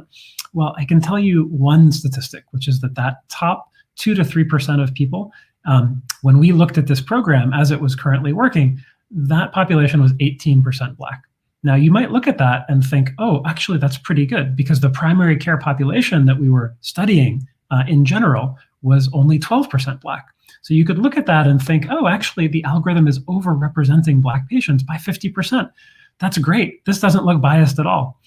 if you equalized the health needs, so if you treated patients not according to the color of their skin, but according to how much they needed healthcare, that high-risk group should have been almost half Black. So I think this nicely illustrates one of the dangers of relying on very simple statistics to judge bias, like, how does the population compare to the base rate of the population? That can dramatically overstate or understate the extent of bias in an algorithm. You really need to anchor your judgments of bias in the purpose of the algorithm. And here the purpose is to get people extra help with their health. And so we need to judge the algorithm on how well it is achieving that goal. So where did this bias come from? So in order to understand where that algorithm was going wrong, a really important fact is where it was going right. This graph shows you almost the same thing. So here on the x-axis, it's the same ranking of patients from low to high risk. But now on the y-axis, instead of giving you a measure of patients' health, I'm giving you a measure of their costs. So now you can see that those two lines for Black and white patients are right on top of each other. So not only is the algorithm predicting costs very well, it's doing it in an unbiased way for Black and white patients alike. So what does that mean? The algorithm is biased for predicting health, but unbiased for predicting cost. Why is that? Well, because Black and white patients don't have the same relationship between health needs, health status, and health costs. So think about the fact that not everybody who needs healthcare gets healthcare in this country and in many other countries. If you need healthcare but don't get healthcare, the algorithm doesn't see your costs. You never generated those costs because when you had that squeezing sensation in your chest and wondered if it was a heart attack, if you're a white patient, you're more likely to call the ambulance because you're less worried about what that ambulance will cost, how that ambulance crew is going to treat you. White patients in general have better access to healthcare. They also get treated differently by the healthcare system. They're recommended for more tests, more procedures. All of that means that at the same level of health, Black patients are going to cost less money, even though they need that healthcare. They cost less. And that means that when you train an algorithm to predict cost accurately, you're also training it to be biased when it predicts health. So we took a couple of broader lessons away from that case study. One is that this kind of bias, the bias that comes from predicting one thing, but hoping the algorithm is going to predict another thing, is everywhere. So in this setting, we wanted the algorithm to find people who needed healthcare, who had high health needs. But there's no variable in our data set that's called health needs. There is a variable called health costs. And at first glance, that seems like a reasonable choice because people who, on average, need healthcare do end up generating more costs. But because that doesn't look the same for everyone, because of barriers to access and because of discrimination, that is a biased proxy measure. That kind of bias is really, really hard to detect because you'll find, there are many, many people who will try to sell you automated software or checklists for trying to detect whether your algorithms are biased. None of those are going to detect this. If you think about it, the algorithm is actually doing exactly what it's supposed to do. When I showed you its cost prediction performance, it was doing very well, and it was doing very well irrespective of race. So no software package is going to catch this kind of bias. Only a human, someone like you, who knows the business purpose of the algorithm, the decision it's feeding into, and what the algorithm should be doing, can detect the bias that comes from choosing the wrong variable to predict. The good news, though, is that once you've detected that bias, you also have a roadmap for fixing it. So in this case, we realized that the algorithm should have been predicting health, not cost. That's how we detected the bias to begin with. And that meant that we could work with the company that developed this algorithm to begin with to retrain their algorithm not to predict costs, but to predict a bunch of measures that were related to health. That led to 84% less bias in the revised version of the algorithm. And I think that's something we've found in a lot of our applied work since then. We've done partnerships on a pro bono basis with a lot of healthcare systems, with health insurance companies, with tech companies that are building algorithms, and with regulators at the state and federal level. And we've found this kind of bias everywhere, but we've also found that these solutions apply as well. So I'll just give you a quick sense of that. So, our process is, let's look at the use case of the algorithm. In this case, it was this care management prioritization. The ideal target is who's going to benefit from that program, who needs a lot of help with their health. The actual target was the total cost of the care. And the risk of bias that comes from the discrepancy between those two things is high because we've known for decades that Black patients have lower costs at the same level of health. This is another algorithm that I'm very familiar with because I've used it clinically, and every hospital in the country uses it clinically. It's called the Emergency Severity Index, and it's used at the triage desk of ERs to find people who have medical conditions that need immediate attention. Unfortunately, when you look at the innards of how that algorithm is actually produced, it asks a nurse to give the nurse's subjective rating of the patient acuity, but also judge how many resources that patient is going to consume. And so as algorithms are used to automate that and target this resource consumption, we're also going to introduce a high risk of bias, again, because Black patients are given fewer resources and thus are going to be judged to be lower priority.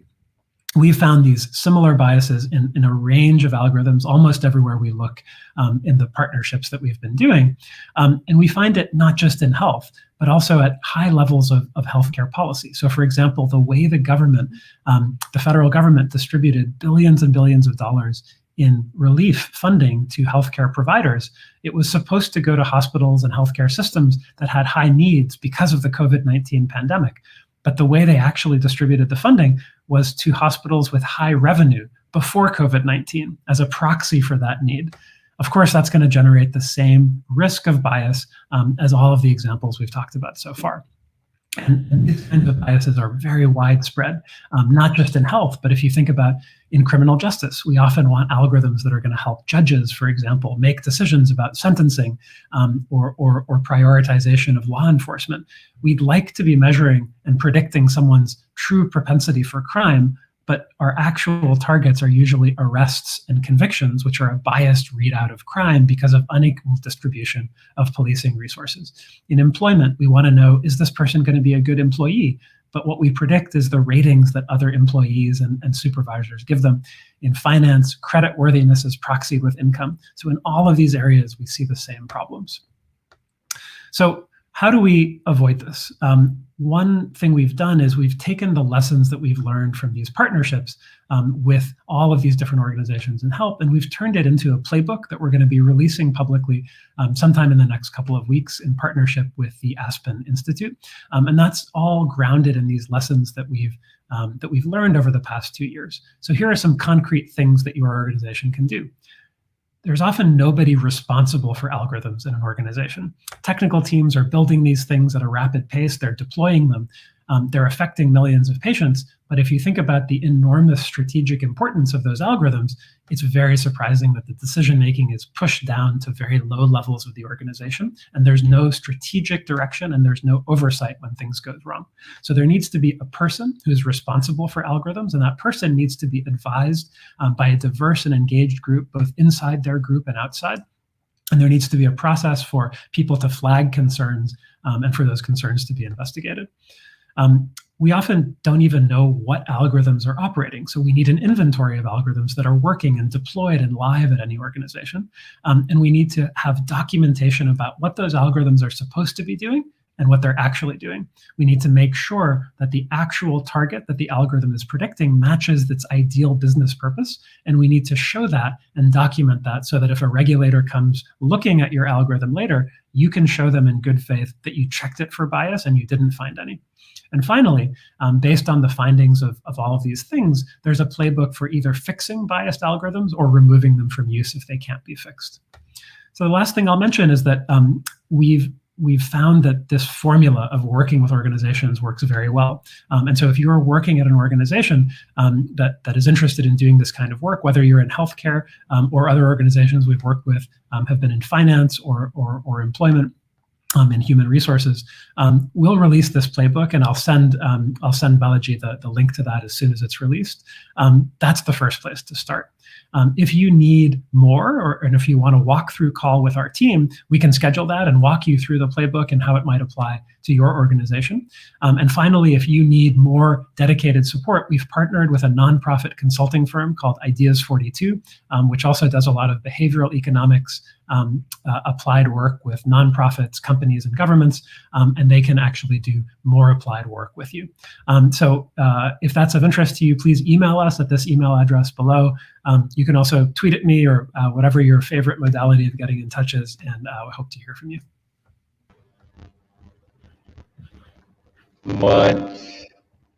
Zia, again, a wonderful thought-provoking issues that are out there in chat. One,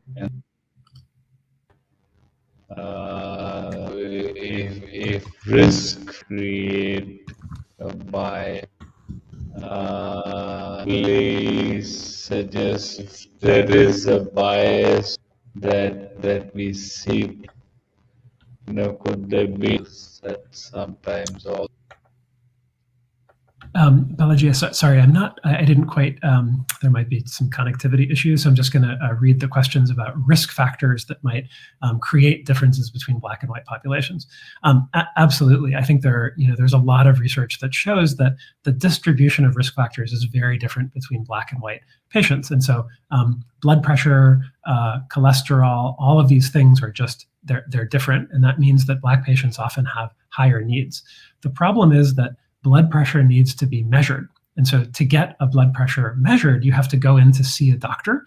And the only way that an algorithm can see that high blood pressure is if you do come in and get measured. And so because barriers to access operate so frequently, we might see that, for example, as we saw with COVID, we were interested in tracking COVID cases and COVID deaths. But the only cases and deaths that we can track in our routine statistics are cases and deaths that have access to COVID testing. Otherwise, they don't get measured. And so I think that, it's definitely true that risk factors are different. But remember, for an algorithm to see that risk factor and know that a patient needs help, that risk factor needs to be measured. And the measurement process is very, very different for Black and white patients because of barriers to access and because of discrimination. So there's another question around strategic hires about algorithms in healthcare and whether or not it's going to take lawsuits to spark that kind of action. I think that, let me pull apart two issues. One is, should there be strategic hires around algorithms? And the second is around lawsuits.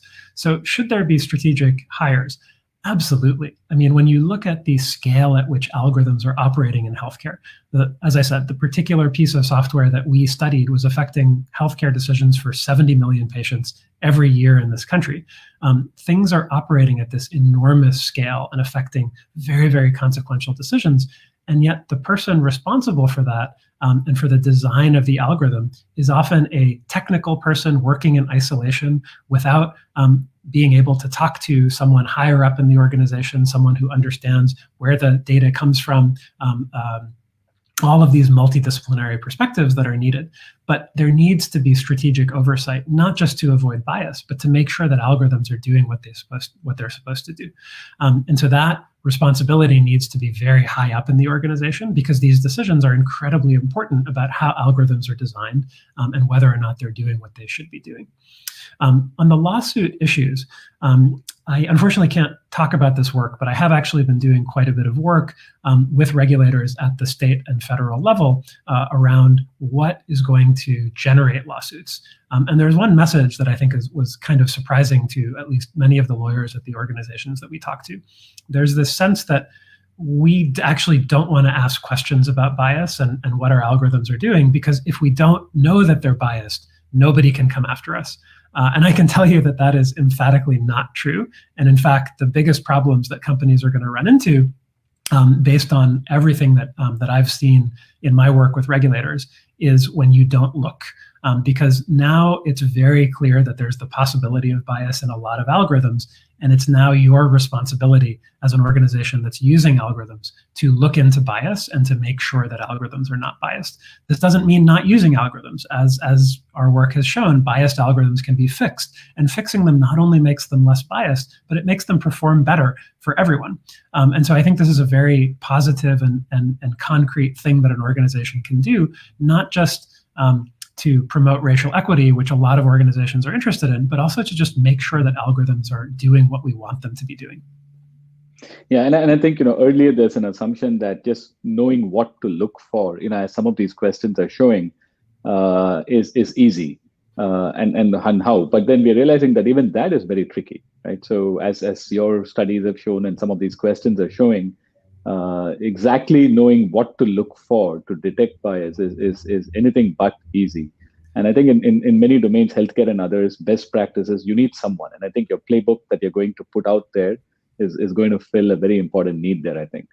Yeah, thanks, Balaji. And I think what's really absolutely right about what you said is that it's not easy to figure out what the algorithm should be doing, and that decision needs to be made very, very carefully by people at multiple levels of organizations: strategy people, technical people, practitioners on the ground. All of those people need to come together and figure out, okay, what do we want this algorithm to be doing, and is that process kind of hard and labor intensive? Yeah, but of course, if it's not, and you're releasing algorithms without going through that process, then you've got a real problem, not just for bias, but because you haven't put the appropriate level of thought into this tool that's going to be affecting lots of decisions at lots of different points in your organizations and affecting a lot of customers or patients. And I think, to this question a little bit, when you look at the regional differences in, say, healthcare and populations and so on, do you think that in this playbook, somehow there'll be guidance that's different for different regions, in a sense, to account for maybe the history of that region? Or do you think that that's another layer that it might come later? Yeah, great question. I mean, I think that to tailor this kind of approach to the needs of individual organizations definitely requires taking these kinds of differences into account. So within regions, there might actually be different kinds of disparities that organizations are interested in. So we worked with one health system that actually was in the Midwest, and there just weren't that many Black patients, but they had incredible disparities between their rural and more urban patients in terms of barriers to access to care. So I think tailoring the approach to the particular groups of interest to different organizations is really, really important. I will say that in our study, one thing that is important to note is that everyone that we studied in the setting that I mentioned had either Medicare insurance or good private insurance. So this was not so those patients were, as apples to apples as you can get in healthcare in terms of their insurance, their access to a large top-ranked academic hospital. So we were very much comparing apples to apples, and yet we still saw these huge disparities that were not related to access or insurance. They were related to, for example, the ways that poverty just makes life difficult in lots of different ways: for childcare, for booking appointments, for transportation to appointments, and also the discrimination that non-white patients face. Yeah, and as I think you're seeing some of these questions, and I think it'll stay on Twitter, so we'll continue to process these. These are very complex issues, to fully answer in 30 seconds here. And but I think these are exactly the kind of questions that people in many organizations are facing, not just in healthcare, but in many other areas as well. So somewhat related to this, if you've spent your life thinking about this in health. But if you step back and say, similar types of issues are probably playing out in the consumer space, which sector would you go after next to find the lowest hanging fruit in terms of improvement, right? I mean, so this is obviously an issue, so calling it the lowest hanging fruit may not be the best term. But where do you see as another area from a consumer point of view where you think there's significant policy changes that can be made if we ask the right questions? Yeah, I mentioned a couple of these social sectors like criminal justice, finance, employment, where we want to measure some deep underlying quality about someone, but instead we rely on a convenient proxy that leads us astray. But I think this is something we see in lots and lots of different areas. And I think, it's been brought up a lot recently in the context of social media. So a lot of what social media is trying to do is to optimize proxy measures like clicks or attention or time spent on the page. But that's, of course, how you get into these very counterproductive loops of just feeding, web pages that are 80% advertisements to maximize clicks, or showing people really emotionally laden traumatic things to maximize attention. So I think that this is a very, very widespread issue in so many different areas, because what we want is we want to give people valuable content that they like, so that they become long-term paying customers to our site. But I think as actually the researchers at Netflix have published on, simply getting someone to predicting who's going to give a given thing a thumbs up is actually not a very good proxy for someone's lifetime value. How do we measure lifetime value? You need a lifetime to do it. Well, that's why we need a lot of thought put into better proxies. And I think only people who are living within organizations and living with the consequences of these decisions can actually make those choices about proxies in an enlightened way. But it's such an important choice that I think gets treated as an afterthought when we're building algorithms, but really should not. Yeah, and I think the previous question alluded to values and value systems as well, ethics, morality, and so on. And I didn't want to dismiss that angle at all in any sense. But I think it sort of lends itself to a related but different question, which is when you think of fairness, sometimes defining it itself is hard. And in some of the examples you looked at in health, when you presented, it was very clear what was the right thing to do, because the goal of the algorithm was very clear. But in real life, if you go beyond some of these examples, look at marketing that's done to people or finance. So sometimes even defining fairness becomes an issue. And then from the perspective of the organization or the region or the country too, right? Because if we're having this conversation in different countries, they might bring in a different value system as well to think of what fairness means. So this is going to be a far more extensive discussion. So I hope your playbook has enough pages. We're trying, and I think all the issues you mentioned are exactly right. The approach that we take is very much to not try to come up with some generic measure of fairness that applies everywhere, but really ground that in, as the previous question said, what are the values we want algorithms to learn? What are we trying to do with this algorithm, and work backwards from there. Awesome. And I wanted to thank you a lot again for joining us for the second time. Incredible ideas. Looking forward to talking to you a little longer in the panel in about half an hour. Wanted to tell our audience that we have a 5-minute bathroom break now, or coffee break, whatever you want to use it for. But when we come back, we'll have our last speaker, Chip Nguyen, and then a panel to wrap up the discussions for today. So thank you so much for sticking around with us, and hope you will come back in 5 minutes.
Thank you all. Welcome back for our last segment.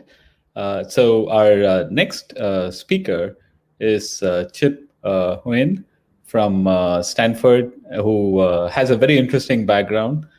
So Chip is a social media star in machine learning, picked up by LinkedIn as one of the top voices in data science and AI, and one of the top voices in software development as well. I was looking down to see the exact terms that LinkedIn used. She has a very interesting background, continues to teach in computer science and teaches machine learning at Stanford, works with a lot of companies that on machine learning implementations. And one of the very important aspects that I think she brings to the table here is this emerging area called ML Ops, which recognizes that it's not just data and machine learning, but putting machine learning into production has a lot of other issues to think about if you have to do it really well. In her spare time, she writes a lot of books. She's a famous author as well in Vietnamese and hopefully other languages as well, or maybe they can get translated. So thank you so much again for joining us, Chip. Floor is yours. Looking forward to your talk and also talking to you again at the panel. Thank you, Balaji. Thank you, everyone, so much for having me here. So I'm very excited to be here because I heard that Florida is next to the Silicon Valley. So I really want you guys to like me. So usually I try to ask a question to the audience at the beginning of my talk, but I guess I can't see everyone chat here. So the part here is just like we do interact a lot of machine learning system in productions, and a lot of them are not very good yet. So Balaji has been extremely kind in introducing my background. So yeah, I come from a very non-technical background. I was writing for a long time, and then I got into product management, and now I'm doing engineering stuff. So I work at NVIDIA, Netflix, Snorkel, and I'm currently helping a couple of startups in ML Ops space to build tools to bring machine learning into production. So Balaji told me that a lot of the audience here come from many different fields, and this is great. So you guys might or might not have been familiar with this research from McKinsey that says that the value creation by AI will be up to $13 trillion by 2030, and most of it will be from outside the consumer internet industry. So like from industry like healthcare, retail, tourism. This is great. So I'm really excited to see more and more people from different fields into machine learning. So just want to make sure that can everyone hear me okay, right? Yeah, can't see anyone reaction. So okay, I hope that everyone understands me. If you have any questions, feel free to let me know. So for today, we're first gonna go over several types of machine learning system, just so you guys can, maybe it can help you guys place the machine learning system that we interact with daily in context. And then we talk about some machine learning production myths, and we're gonna go over a small exercise like to try to establish objectives and constraints while building a machine learning systems. And the last is the 4 phases of machine learning adoption. And that's a lot of content, and I know that I only have 25 minutes. So we might have to skip the last section, but we'll see how we go. So the first section is about the different types of machine learning systems. So what is machine learning system design? It's a process of defining interface, algorithms, data, infrastructure, and hardware for a machine learning system to satisfy specified requirements. So a lot of people, when they get into machine learning, they take courses and books, and most courses and books only cover one small part of it, which is the algorithms part. So you can see the algorithms, there's logistic regressions, neural networks. But if you want to build a machine learning systems in productions, you have to care about everything else from data, infrastructure, hardware, and so how users interact with the system. This is a very quick introduction to different types of machine learning system, just because we don't have enough time. So we consider 2 different axes. So the first is batch prediction versus online prediction, and the second is cloud computing versus edge computing. And some of them are easier to do than the other. So the first, so you guys are pretty familiar with Netflix. So when you open Netflix, you can see a lot of recommendations on what movies or what TV shows you watch. And these recommendations are not generated on the fly. So they actually will pre-compute it, and only when open the website that they have fetched from somewhere and show it to you. So we call this kind of predictions like batch predictions. So when predictions are pre-computed in batch, and then only like get pulled out when they are needed. So online predictions is when you send in queries. First of all, when you use a Google Assistant, you ask the Google Assistant something and it generates the response to you immediately. So batch predictions has a lot of benefits. So batch predictions allows you to overcome the constraints of the time it takes for machine learning model to generate response. So we have heard about how machine learning models can become very big and very slow. And users are impatient. Like if every time, like even if no matter how good the machine learning models are, if it just takes us milliseconds too long to generate response, users are gonna get impatient and they open something else. So batch predictions allow you to like use big models to generate responses without having to worry about the time it takes, because all the predictions as said beforehand, where online predictions give you more flexibility. So there's a problem with batch predictions that like, what if users enter a query that has not been pre-computed before? So online predictions allow you to like overcome that. So a lot of it is hybrid. So you use if you use something like a food delivery service like DoorDash or Uber Eats, you can see that restaurant recommendations usually use batch predictions because the search space for like restaurants is huge. So if you don't want to like make user wait to generate restaurant, but you generate restaurant recommendations beforehand. Whereas once you have chosen a restaurant, you open it and we see the items, then item recommendations are usually generated like on the fly online, because the number of items is a lot smaller, so the search space is smaller. Similarly for Netflix, you can see that on the title recommendations use batch predictions, but like the row orders, you might see something like watch again or continue watching, popular, like different rows would be, the order of these rows will be generated on the fly, like online. So next term is different type is cloud computing versus edge computing. So it's pretty much as the name suggests. So cloud computing is when all the computations is done on the server on the cloud, and whereas edge computing is when the computation is done on edge device. So an edge device can be like the phones, a tablet, a laptop, like an Apple Watch, or even a web browser.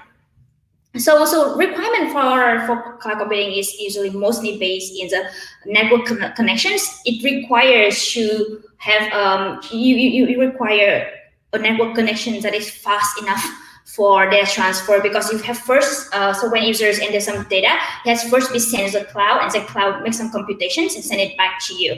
So like if you don't have internet, it's not going to work. Whereas on edge computing, the requirement is mostly on the hardware. So the device has to be like powerful enough to like compute, make all the computation and show it to you. So there's so many benefits of edge computing. So the first is that it can work without internet connections or with unreliable connections. So I have some companies provide machine learning solutions to different organizations, and a lot of them have very strict no internet policy.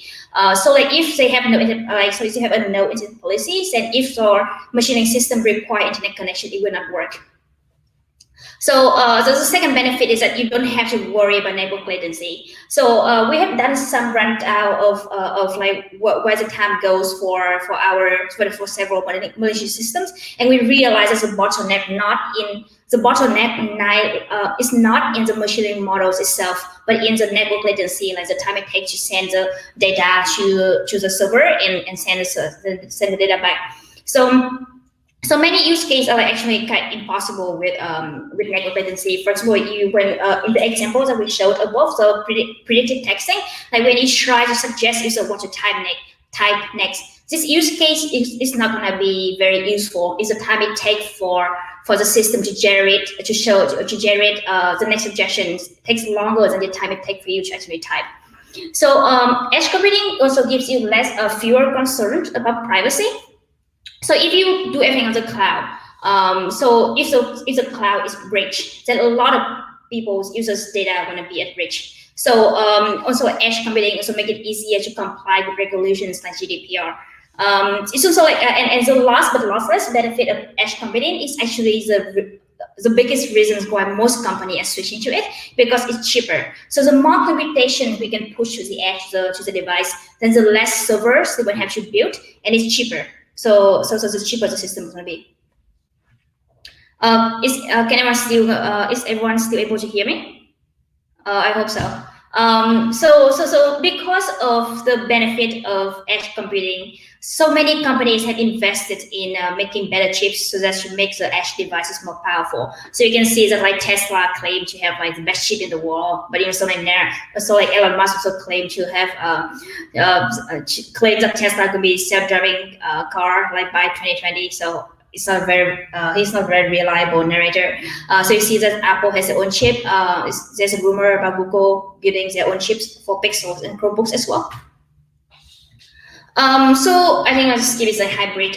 It's like the same. In a lot of systems, you can have certain common general predictions pre-computed and stored on device, and only for rare predictions, rare queries that you send to the cloud to get the feedback, to get the responses back. So for certain system, you might see that if you enter a common queries, you can hear the response immediately, but you like enter like a harder, more different queries, you can see the response rate that much slower.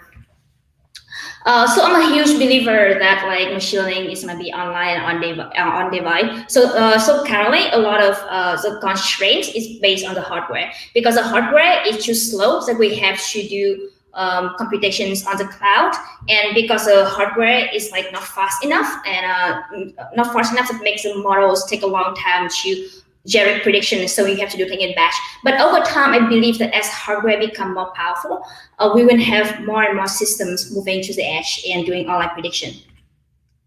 So the next part is machine learning productions myth. So first myth I keep hearing from people is that deploying is hard, and they keep coming to me and say, oh my God, I only have learned machine learning in school and I don't know how to deploy a system. So the thing is like deploying is actually really, really easy. So recently I taught a course at Stanford on machine learning system design, and after 10 weeks, my students were able to deploy a system like flawlessly, and it's amazing.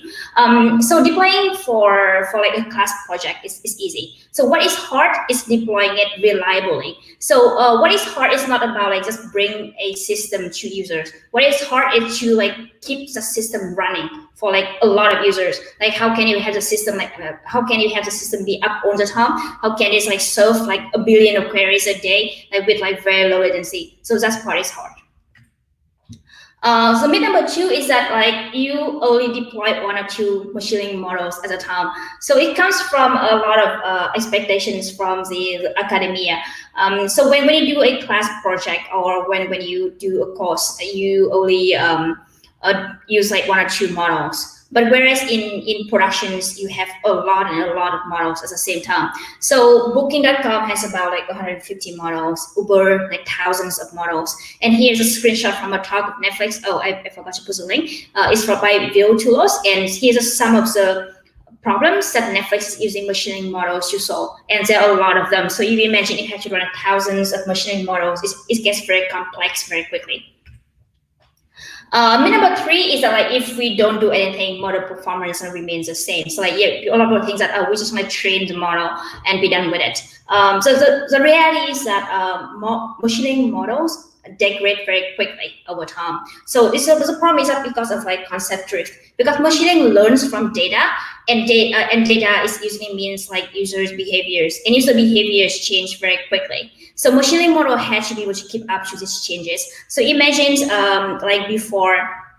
So imagine like you have a system to recommend restaurants to users, right? So before COVID, like a restaurant being crowded is good because it's a sign that the restaurant is a good restaurant. But like during COVID, people like scared, like nobody wants to go to a crowded place. So being crowded is actually bad.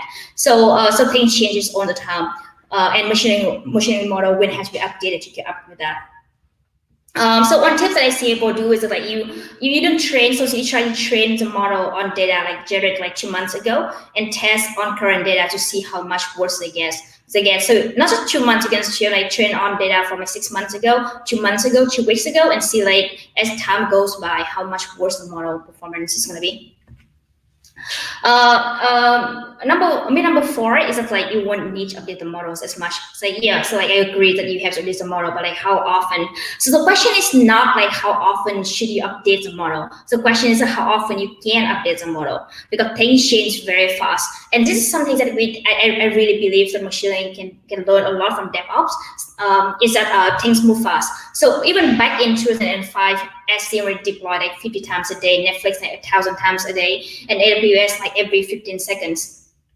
So before, about like last year when I talked to a lot of companies, they say like, oh, we're trying to aim to update our models like maybe they once a quarter or like once every 6 months, and they thought it was fast. But then like recently I was talking to a lot of like Chinese companies, and they told me that, oh, they're like iteration cycles like in our minutes. For example, like Weibo, machine learning iteration cycles right now, like from like training a model to deploy it is like just 10 minutes. And it's a really great talk about on Weibo here. You can see as a footnote. I would highly recommend everyone to watch it. So yeah, so I believe this like machine learning engineers should definitely learn more about DevOps, and we can like bring DevOps technique into machine learning, so we can solve a lot of like of problems that we have with machine learning production nowadays. So number 5 is that most machine learning engineers don't need to worry about scale. So people tell me that like, oh, all the problems you're mentioning is only because you have to deal with machine learning at scale. But whereas most companies are not at scale, a lot of companies are small. That might be true, but even though like most companies are small, most engineers actually work at big companies. So I think here's one of the research done by Stack Overflow. So like just like what's the size of companies, and we see that more than half of them work for companies with at least 100 employees. So that most engineers will have to worry about scale if they work on machine learning. And number 6, I think is more popular among a lot of people, business leaders, is that they think that machine learning can magically transform the businesses overnight. So the reason is that I see a lot of hype of great articles saying like how great machine learning is, and then they try machine learning and that this just doesn't work. Like it's just like, oh, they try it out for like 2 months and they see no result, and they say, oh my god, machine learning is overhyped, it doesn't really change my business. But the thing is, it's like machine learning can transform the business, like possible, but not overnight. So one reason is that like the longer you have deployed the system, the more efficient it will become, and the more return on investment you will see. So here's a really cool research done by Media. It's saying that for among the companies with sophisticated machine learning production system, they have been deployed machine learning model for over 5 years. It takes them most of them take under 90 days to deploy, whereas among the companies that have just started using machine learning, more than half of them take longer than a month, and more than 25 of them take longer than 3 months. And we have talked about how fast machine learning models degrade in productions. So if you wait a year to deploy the models are going to be very useful. You're not going to see much return on investment. So here is a slide I show my students. So expectation for machine learning production is before you started working in production, you thought that you just need to collect the data, you need to train the model, deploy the model, and you're done. But whereas in production, it's there's so many steps in between. You try and it doesn't work, you try again and again and again. So what I usually tell a lot of companies is this is this is a very simple rule. It's going to take 20% of the time to build initial working systems, and you're going to spend 80% of the time just trying to improve it. So here's one objective exercise. So we know that machine learning, the goals is for a lot of businesses is to increase profits, either directly through increasing sales or cutting costs, or indirectly through increasing customer satisfactions or increasing time spent on a website. And here is very similar to what the previous speaker was saying.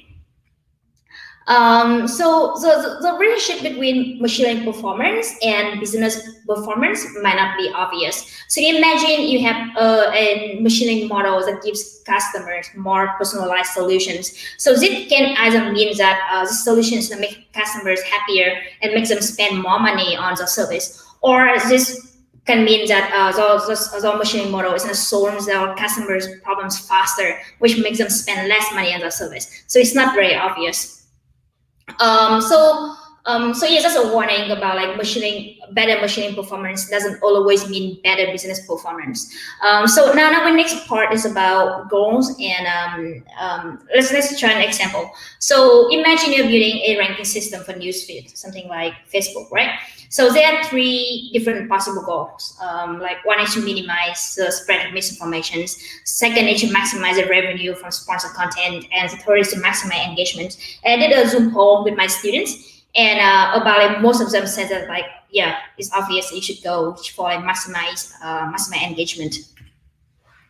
So there's a side note on the ethics of maximizing engagement. Sorry. So the thing about like maximizing engagement is just like people like the system slowly learns that the more extreme content is gonna get more engagement. So they slowly and show more and more extreme content. And here's a 2 very interesting articles. So like one very normal guy in his 20s turned radical after seeing more and more radical videos on YouTube, and then another is about like how employees at Facebook realizes like maximizing engagement turned to maximizing enrichment. I thought it was a funny pun. So let's just try to go into this exercise. So let's see. So talk about like objective. Sorry, it's just like went ahead of myself. Talking about like goals is like to zero purpose of a project, and objectives are like specific steps on how to realize a purpose, right? So in machine learning, we have many different stakeholders, different objectives. So for example, like for machine learning team want to have highest accuracy. The sales team wants to sell more ads. And the product team wants fastest inference speed, like the fastest response speed when somebody enters a query. Whereas the manager wants to maximize profit. And it's funny, like usually the easiest way to maximize profit is to lay off the machine learning teams.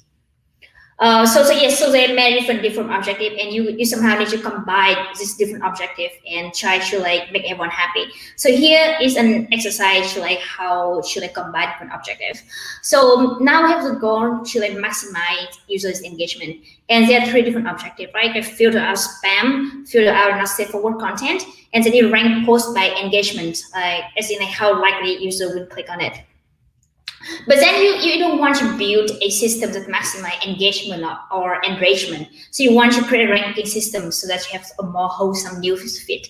So you want to maximize user engagement while minimizing the spread of extreme views and misinformations. So now you add 2 other objectives. So like the third, so one is like to filter out misinformation, and then you rank post by quality and then you also rank post by engagement. So now you have 2 different objectives that are kind of like not the same, because like a post may be very good, but it doesn't really like generate a lot of click, and also like a post that might get a lot of click is not a very like high quality post. Then how do we combine this? So let's take a step back and what does that mean? So I think in machine learning, this is what we call multiple objective optimizations. So rank post by quality. So first you want to predict the post quality, and you want to minimize the difference between the predicted quality and the true quality. So whereas rank post by engagement, you want to predict the post engagement level, and you want to minimize the difference between the number of like predicted number of clicks and the true number of clicks. So one like solutions is just to create a loss, so like a combination of this loss. So now you have like maybe like half quality loss and half engagement loss, and you want to try to minimize that. So alpha and beta are hyperparameters that you can choose. So like if you want to like optimize for maximize more qualities, then you can increase the alpha for quality loss to be like 80%, and if you want to like increase the engagement, so you can increase like beta for engagement loss to be like higher. So it's a very common type of like loss functions in machine learning. You can see that in a lot of paper. So the problem with this is just like because it's built into the loss functions, every time you want to change alpha and beta, like every time you want to change like how much quality or how much engagement to optimize for, you will have to retrain the model again, and it's quite painful. So another solution is that instead of building one model to optimize for one combined loss, you want to build 2 different models to optimize for 2 different losses. So now you have one model to optimize for quality, and you have another model to optimize for engagement. And then you rank posts by the combined results of them. So I have the models that predict quality to output the quality score, have a models that predict the engagement to output the predicted number of clicks, and now you rank both by a combination of alpha and beta, like I show here. So now you can trick alpha and beta without retraining the model. So this is what called decoupling different objectives, and it's like, I think it's usually like one of the easier way for people to build machine learning model in productions. So first by decoupling different objectives, you first make it easier for training, because optimizing for one objective is a lot easier than optimizing for multiple objectives. And second, it's easier to trick the system. Like if you want to change like how much quality to optimize for, how much engagement to optimize for, you can just change alpha and beta when you rank posts without having to retrain the system. And also it's easier for maintenance, because different objectives might need different maintenance schedules. So first of all, like spamming techniques like evolve so much faster than post quality. So you might want to update the spam filtering system like every day, whereas you wouldn't want to update like the post quality quality ranking system like maybe like once every 3 months or once every year. So there are a lot of like different constraints. Let me see how much time do we have left. Okay, so you also want to consider constraints when you do machine learning model systems. So it's very important to have baselines, because if you don't have something to compare with, then you don't know how good the system's gonna be. So you want to compare maybe as a baseline to existing solutions, like simple solutions, human expert, or competitor solutions. So it's very important to have baselines before and not after you have used the system.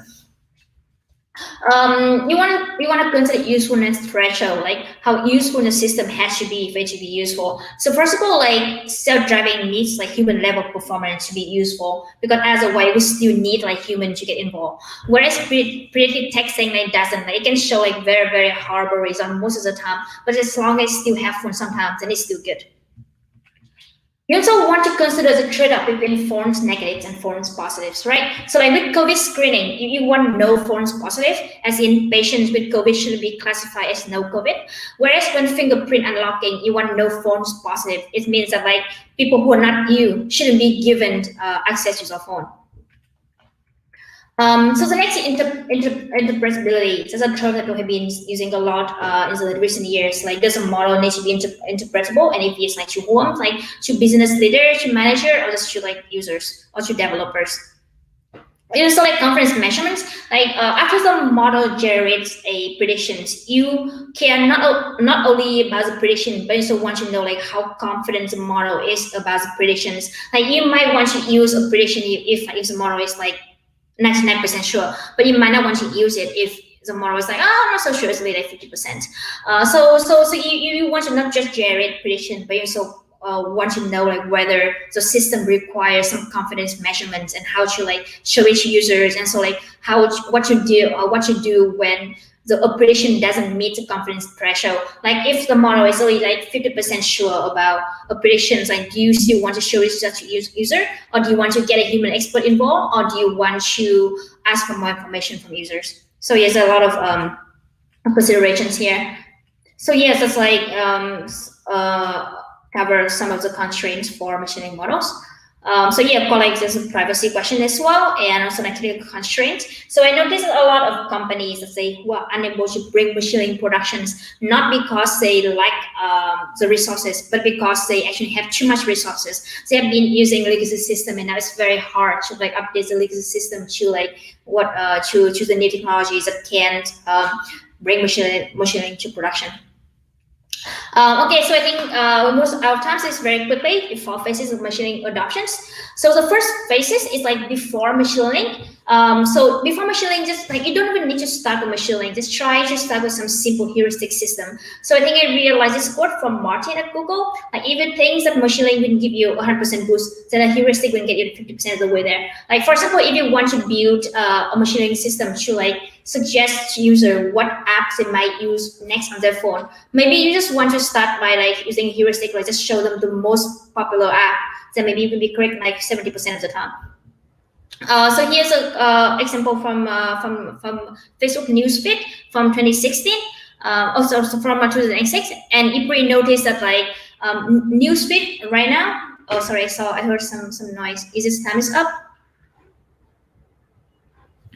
Almost. I think you can wind up, and then we can move to the question. So Facebook newsfeed nowadays like use a lot of machine learning algorithms, right? But if you look at the original newsfeed, like you see like so I usually ask like what's the notice here. So usually you can most people say that you can tell that is in is order of time. So like the newest one show up top. So there was no fancy algorithms here. There was just like a simple heuristic that just shows the latest, the newest update first, and it worked for them. And only after they have been using it, using the heuristic for a few years, they collect a lot of data and they train the machine learning model. So yeah, so before machine learning, like don't be afraid to start with something simple, so you can collect data and then train an actual machine learning model. And the next phase is like to use the simplest machine learning models. So start with simple models that allows you to gain visibility into how the system is working. It helps you validate whether this data actually useful. It actually validates whether the pipeline is like set up correctly. And also like after you build these simple machine models, you can also use them as baseline to compare the more advanced machine learning models.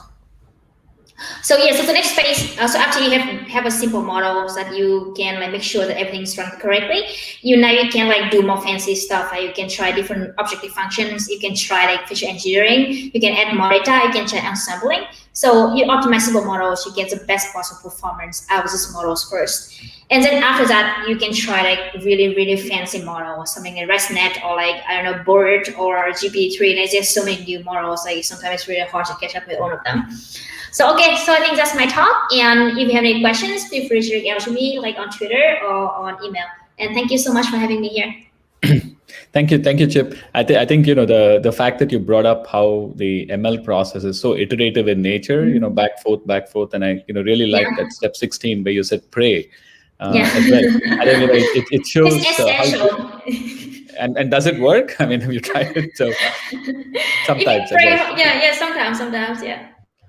But I think that's what sometimes differentiates it from a lot of the other IT projects, and people who run ML projects, if they don't have the background in ML, tend to run it as other IT projects, and it actually causes problems because this tends to be far more cyclical, iterative, repeated, where you have to go through this to get the benefits. And if you force someone to go through some other methodology, you might end up creating mistakes, right? And having them and bad things tend to happen. Yeah, I think what you said, like by like being iterative, like is a key. Like the process has to be like iterative. You have to have like some kind of mechanism to allow it to like get feedback and get updated very quickly. Yeah, and so one question to you, which came, we have a lot of professionals who are at various stages in their careers, and what they always think of is what should I be doing. Right? What should I be doing in my own career next 2-3 years? So, you're living in Silicon Valley, you're teaching, students who are going out and working for all these companies. So if you had to look ahead and, pick either platforms or technologies or something else, what would you say? So I think I keep telling my students this, like, tools and techniques might change over time. Like you take so much bent on it using some tool, then when the tool goes out of date, you're gonna be like out of like, you already know what to do. So like maybe like a few years ago, I was like, okay, use TensorFlow is like the hot new things, and then this new hot new things come out, and people with TensorFlow skills like, should I change? So like, don't get too married to the idea of a tool. The tools change over time. So I try to be like solutions oriented. Like just try to like think about like what problems you want to solve, and I try to start having like some build some simple solutions for it, and then I build on top of that. And it's a process of like trying to solve the problems. You might learn a lot about like how to validate the solutions, how to choose the solutions, and how to update our systems. So all of that. So yeah, I would suggest is like try to like start with a problem, and just do whatever it takes to like solve it. Doesn't matter like what tool. Like if a simple solutions works, use it. If like logistic regressions work, you don't have to bring out like a fancy ResNet. So yeah, just start. And also like notice this thing about something about this like career trend recently. So I do see that a lot less companies hire for researchers nowadays, and a lot more companies hiring for engineers. So because I think like because as a research in machine learning has follows this route like bigger, better, like most companies can't afford to like do machine learning research because it's become incredibly expensive. Like, you know, AlphaFold or like AlphaStar, like some DeepMind research model like cost like millions and millions of US dollars. So like most companies can't afford to do pure research, whereas a lot more companies want to bring machine learning models to production. So a lot of more people are looking for engineers. So yeah, just like try to start to become like really good engineers. Awesome. Thank you so much. I wanted to jump into our panel to conclude our program for today, and hopefully, our technology will bring people back in the screen. Thank you, Ziad. I see you, and Hugo. Thank you too. And I think Luz is the only person we don't yet have here, and there she is. So. Thank you all. First of all, I have to congratulate you all. The Dow Jones is still about 250 points in the green, so you all did a wonderful job. I was hoping when I said that at the beginning, we would not see a tank later on in the day, and if that happened, I would have taken full responsibility. So thank you. It was wonderful. A lot of different ideas, and I think the virtual format is very different from doing this in person. When we did it in person, we had groups at tables having discussions and so on. But now they are at their computers, watching this real time or 2 hours from now, and so the dynamic plays out. But the ideas are still out there, and that's what we've gone after. Now, in the 15 or 20 minutes that we have, I wanted you all to maybe put on like a forward-looking hat and to look ahead and have some things to say on perhaps 2 dimensions. And then anything else you have to add, just looking at, because ML and AI have come so far ahead in the last 10 or 15 years, and now we're at a very interesting time, and the next 5 years will probably be very different from the past. One of the things we never mentioned, we are 2 hours and almost 2.5 hours into an event, or a little more, and we haven't mentioned the word COVID.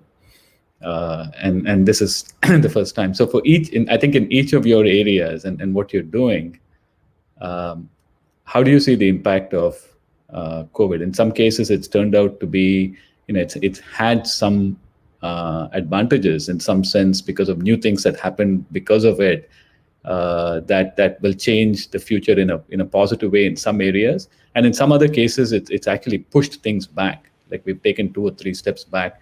I mean, definitely on the health side, it's just tremendously sad what we've seen.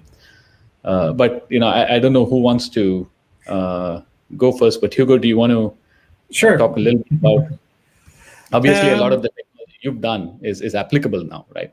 Yeah, no, for sure. So, it's very interesting to see how, also the AI field in COVID, has generated a lot of research, right? There was like, a very large number of research groups trying, for example, to diagnose COVID from an X-ray or from a CT scan. What is also very interesting there is that a large number of research sites have generated open source data sets and shared them with the community.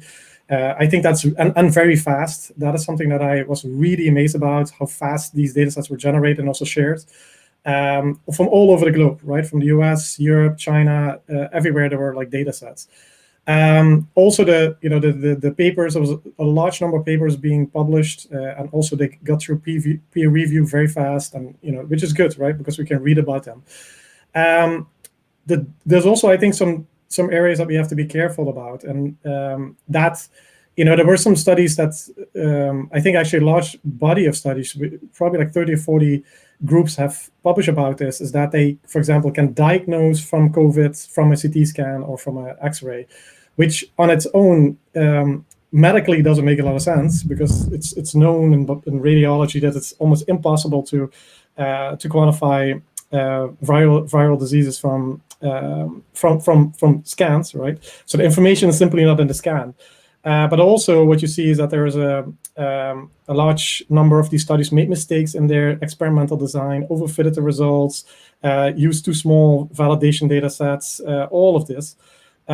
So we're replicating in an extreme fast fashion a lot of problems that we had before in other fields. Also, I think there's a landmark paper that was published a couple of weeks ago about this, that's addressed this in one of the Natures, I think it was Nature Biotech, but I could be wrong, where a group demonstrated, also showed these problems and also provided a path forward. So overall, I think it's very promising. It's really nice to see how fast the field came forward. It's going to be interesting how AI will impact the field in the years to come, when COVID hopefully becomes a less dominant disease globally. Yeah, so science definitely played out in real time. AI and science played out in real time, and we saw, we saw the good and the bad. We saw science for what it is, because, it is a learning process, right? And I think knowledge tends to change as people do more, and that's a good thing. You do want to change your beliefs if the new facts make you do it. But Ziad, do you also see in the fairness side, like a big discontinuity on the data that it's generating that will trigger a new set of problems to look at? Because you didn't mention the data part as much in your talk, and what that can do to creating unfair systems. Yeah, I think one of the big problems that seemed very obvious to me was that everything we knew about the pandemic was coming from data we had on COVID cases and COVID deaths. But for something to be counted as a COVID case or a COVID death, you need access to a test. And so if you think about kind of like what that does to our statistics, we're trying to model the progression of a pandemic in the future, but we're not seeing this whole bottom of the iceberg of undiagnosed and asymptomatic cases. And so it was kind of surprising to approximately nobody that these prediction models did very poorly, because it wasn't, that the numbers weren't the right numbers.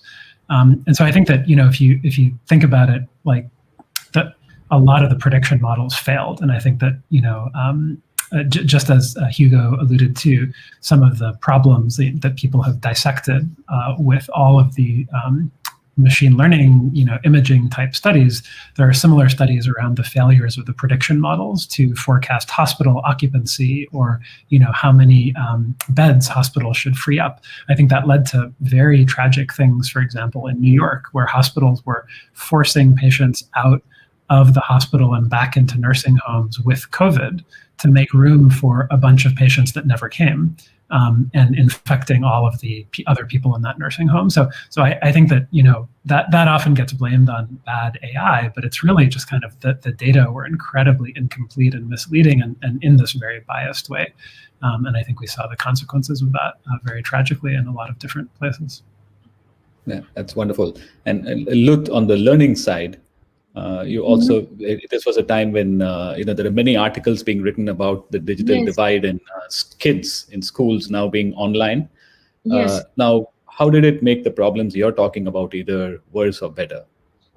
So for the people who had access to technology, so we cannot forget that there is still a digital gap, okay? So for the people who had,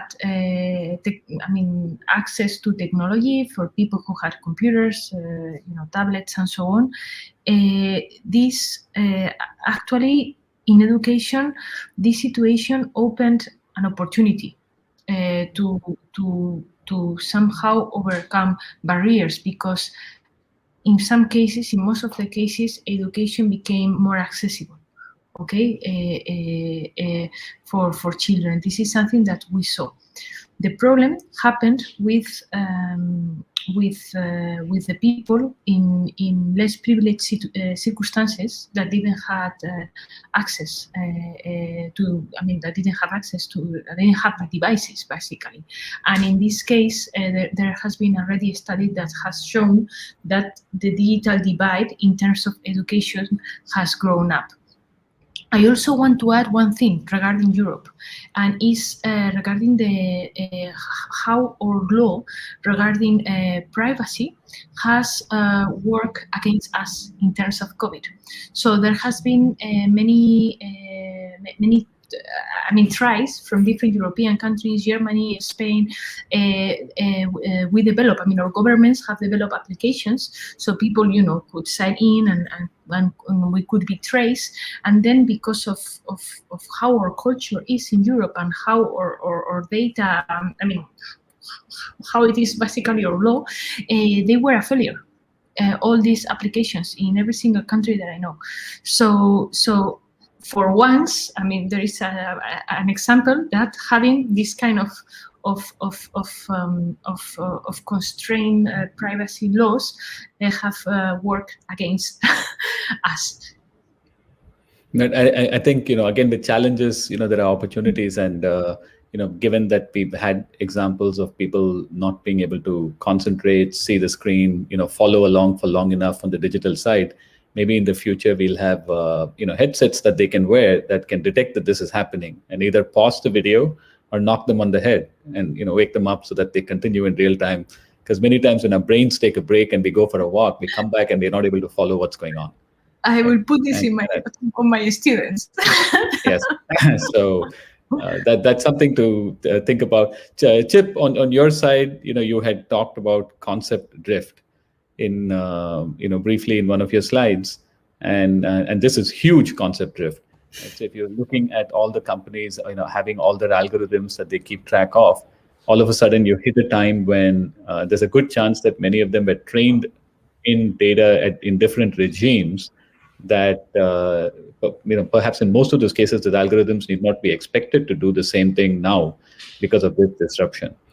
And so are you seeing this creating a new interest in model governance, algorithm governance, doing the kinds of things that even Ziad was talking about, taking an inventory of all the algorithms, having people to manage it? Is this happening more because of this sudden shift? Yeah, I think the change, COVID actually like a textbook example of concept drift. Just overnight, all the models you trained before is wrong. On the prediction as well, flight price, or on the stock markets that shouldn't have on the stock shouldn't be going up, suddenly go up. On the stock that shouldn't have been going down. And on the prediction was just wrong. I think one example I saw is people before COVID, everyone searched for Wuhan, and when we search for Wuhan, it shows on the suggestion on where to visit different nice tourism place, and now we use social Wuhan just the origin of COVID. So it's totally a lot of context have changed. I think what I noticed about COVID is that how important the human factor plays in technology. So I'm from Vietnam, so during the entire process, it was monitoring what was happening in Vietnam and then what's happening in the US. And I guess everyone knows that Vietnam is so much less advanced than the US in terms of technology, right?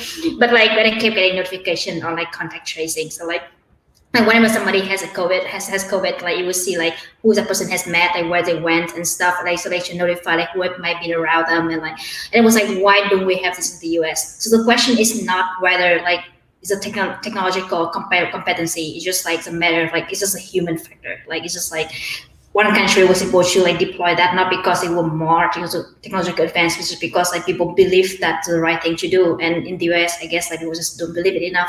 So so it was something that's very fascinating for me to see. And the other question which I wanted to throw out before we wrap up is, again, looking ahead, regulation.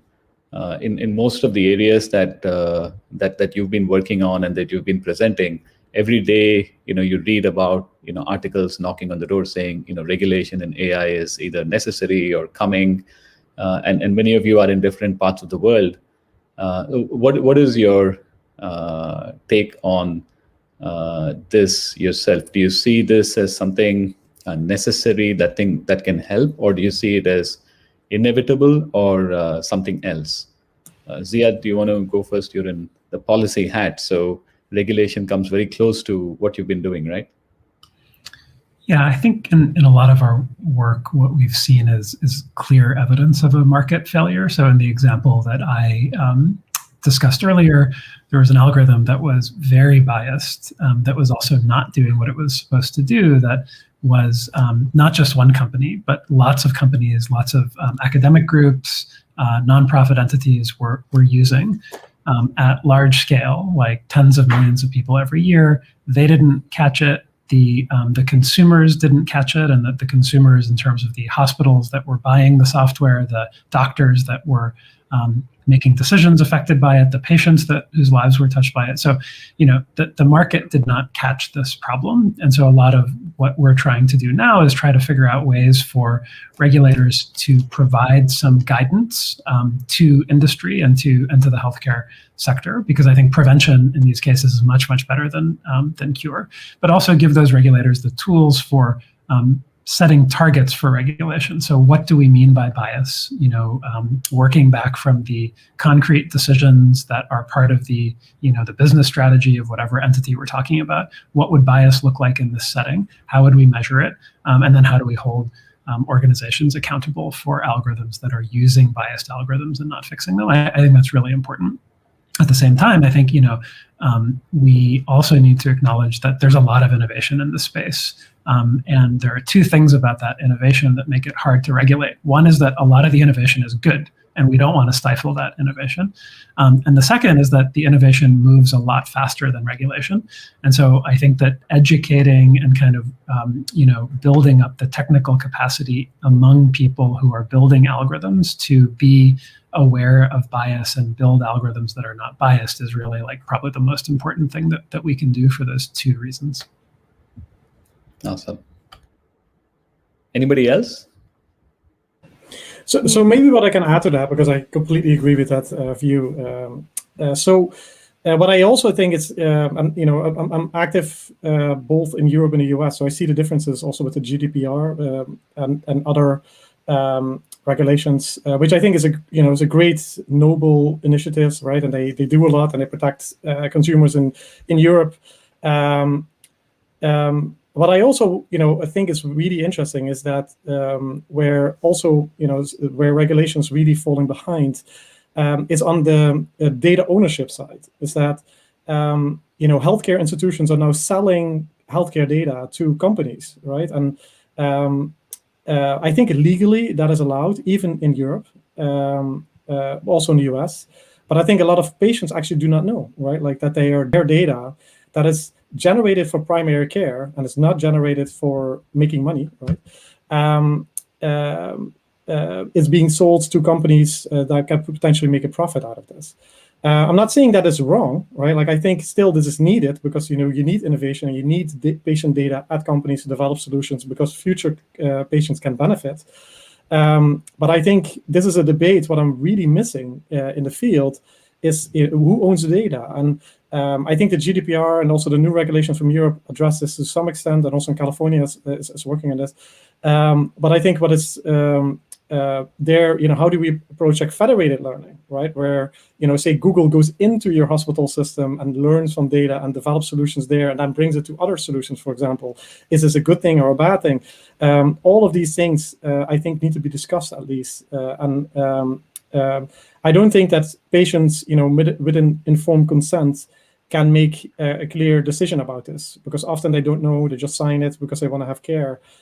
So there's I think a large number of things that are now needed to be solved there that are very important that we didn't face before, although it's more and AI accelerated this whole process, I think, and brought it to the surface more than before. Yeah, no, that's fascinating. Lutz, I think you were about to jump in as well. Yes, I was. I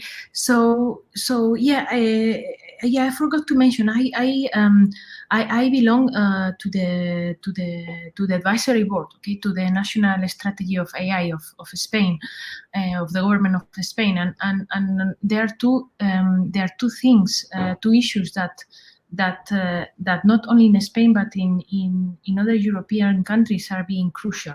that we haven't mentioned, and that you already mentioned the other two, by the way, the bias of the data and the healthcare data. One issue is basically how to control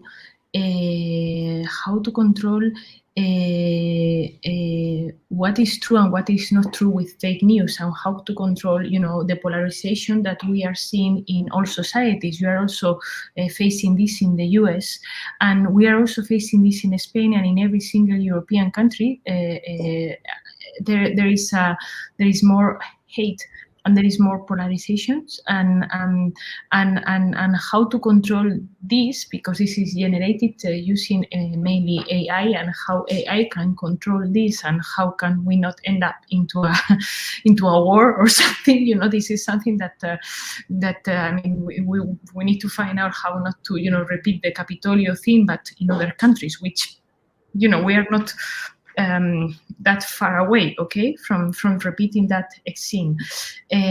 So this is one thing, and another thing that I find very challenging, and that I don't have the answer, is how, I mean, not only having less biases algorithms, I mean, having less biased data, but also how to apply ethics to the algorithm. So in this team, we work with philosophers and with people who are experts in ethics, and the more I work with these people, the more I see how challenging, how extremely challenging that is, because the question, I think, at this point is not whether if an algorithm can be fair.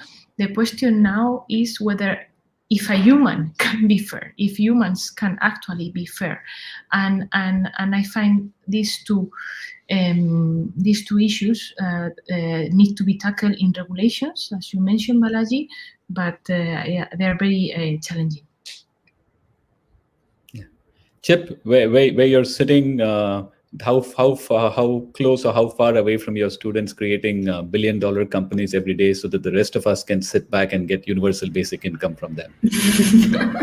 Well, don't get me started on universal basic income, but yeah, no, it's interesting, Tom. I think it's like very interesting to hear everyone's views on privacy and regulations. I think it's something I've been wondering as well, because I look at Israel, right? Like the country is just like right now has like been coping very well with COVID, and they have been able to like give everyone like a fully, the whole country fully vaccinated. And a lot of people argue that's the only reason why they were able to do it, because they were able to like negotiate a good deal with the vaccines companies and giving them like back like data on their patients, and that would have been possible if they were subject to something like GDPR.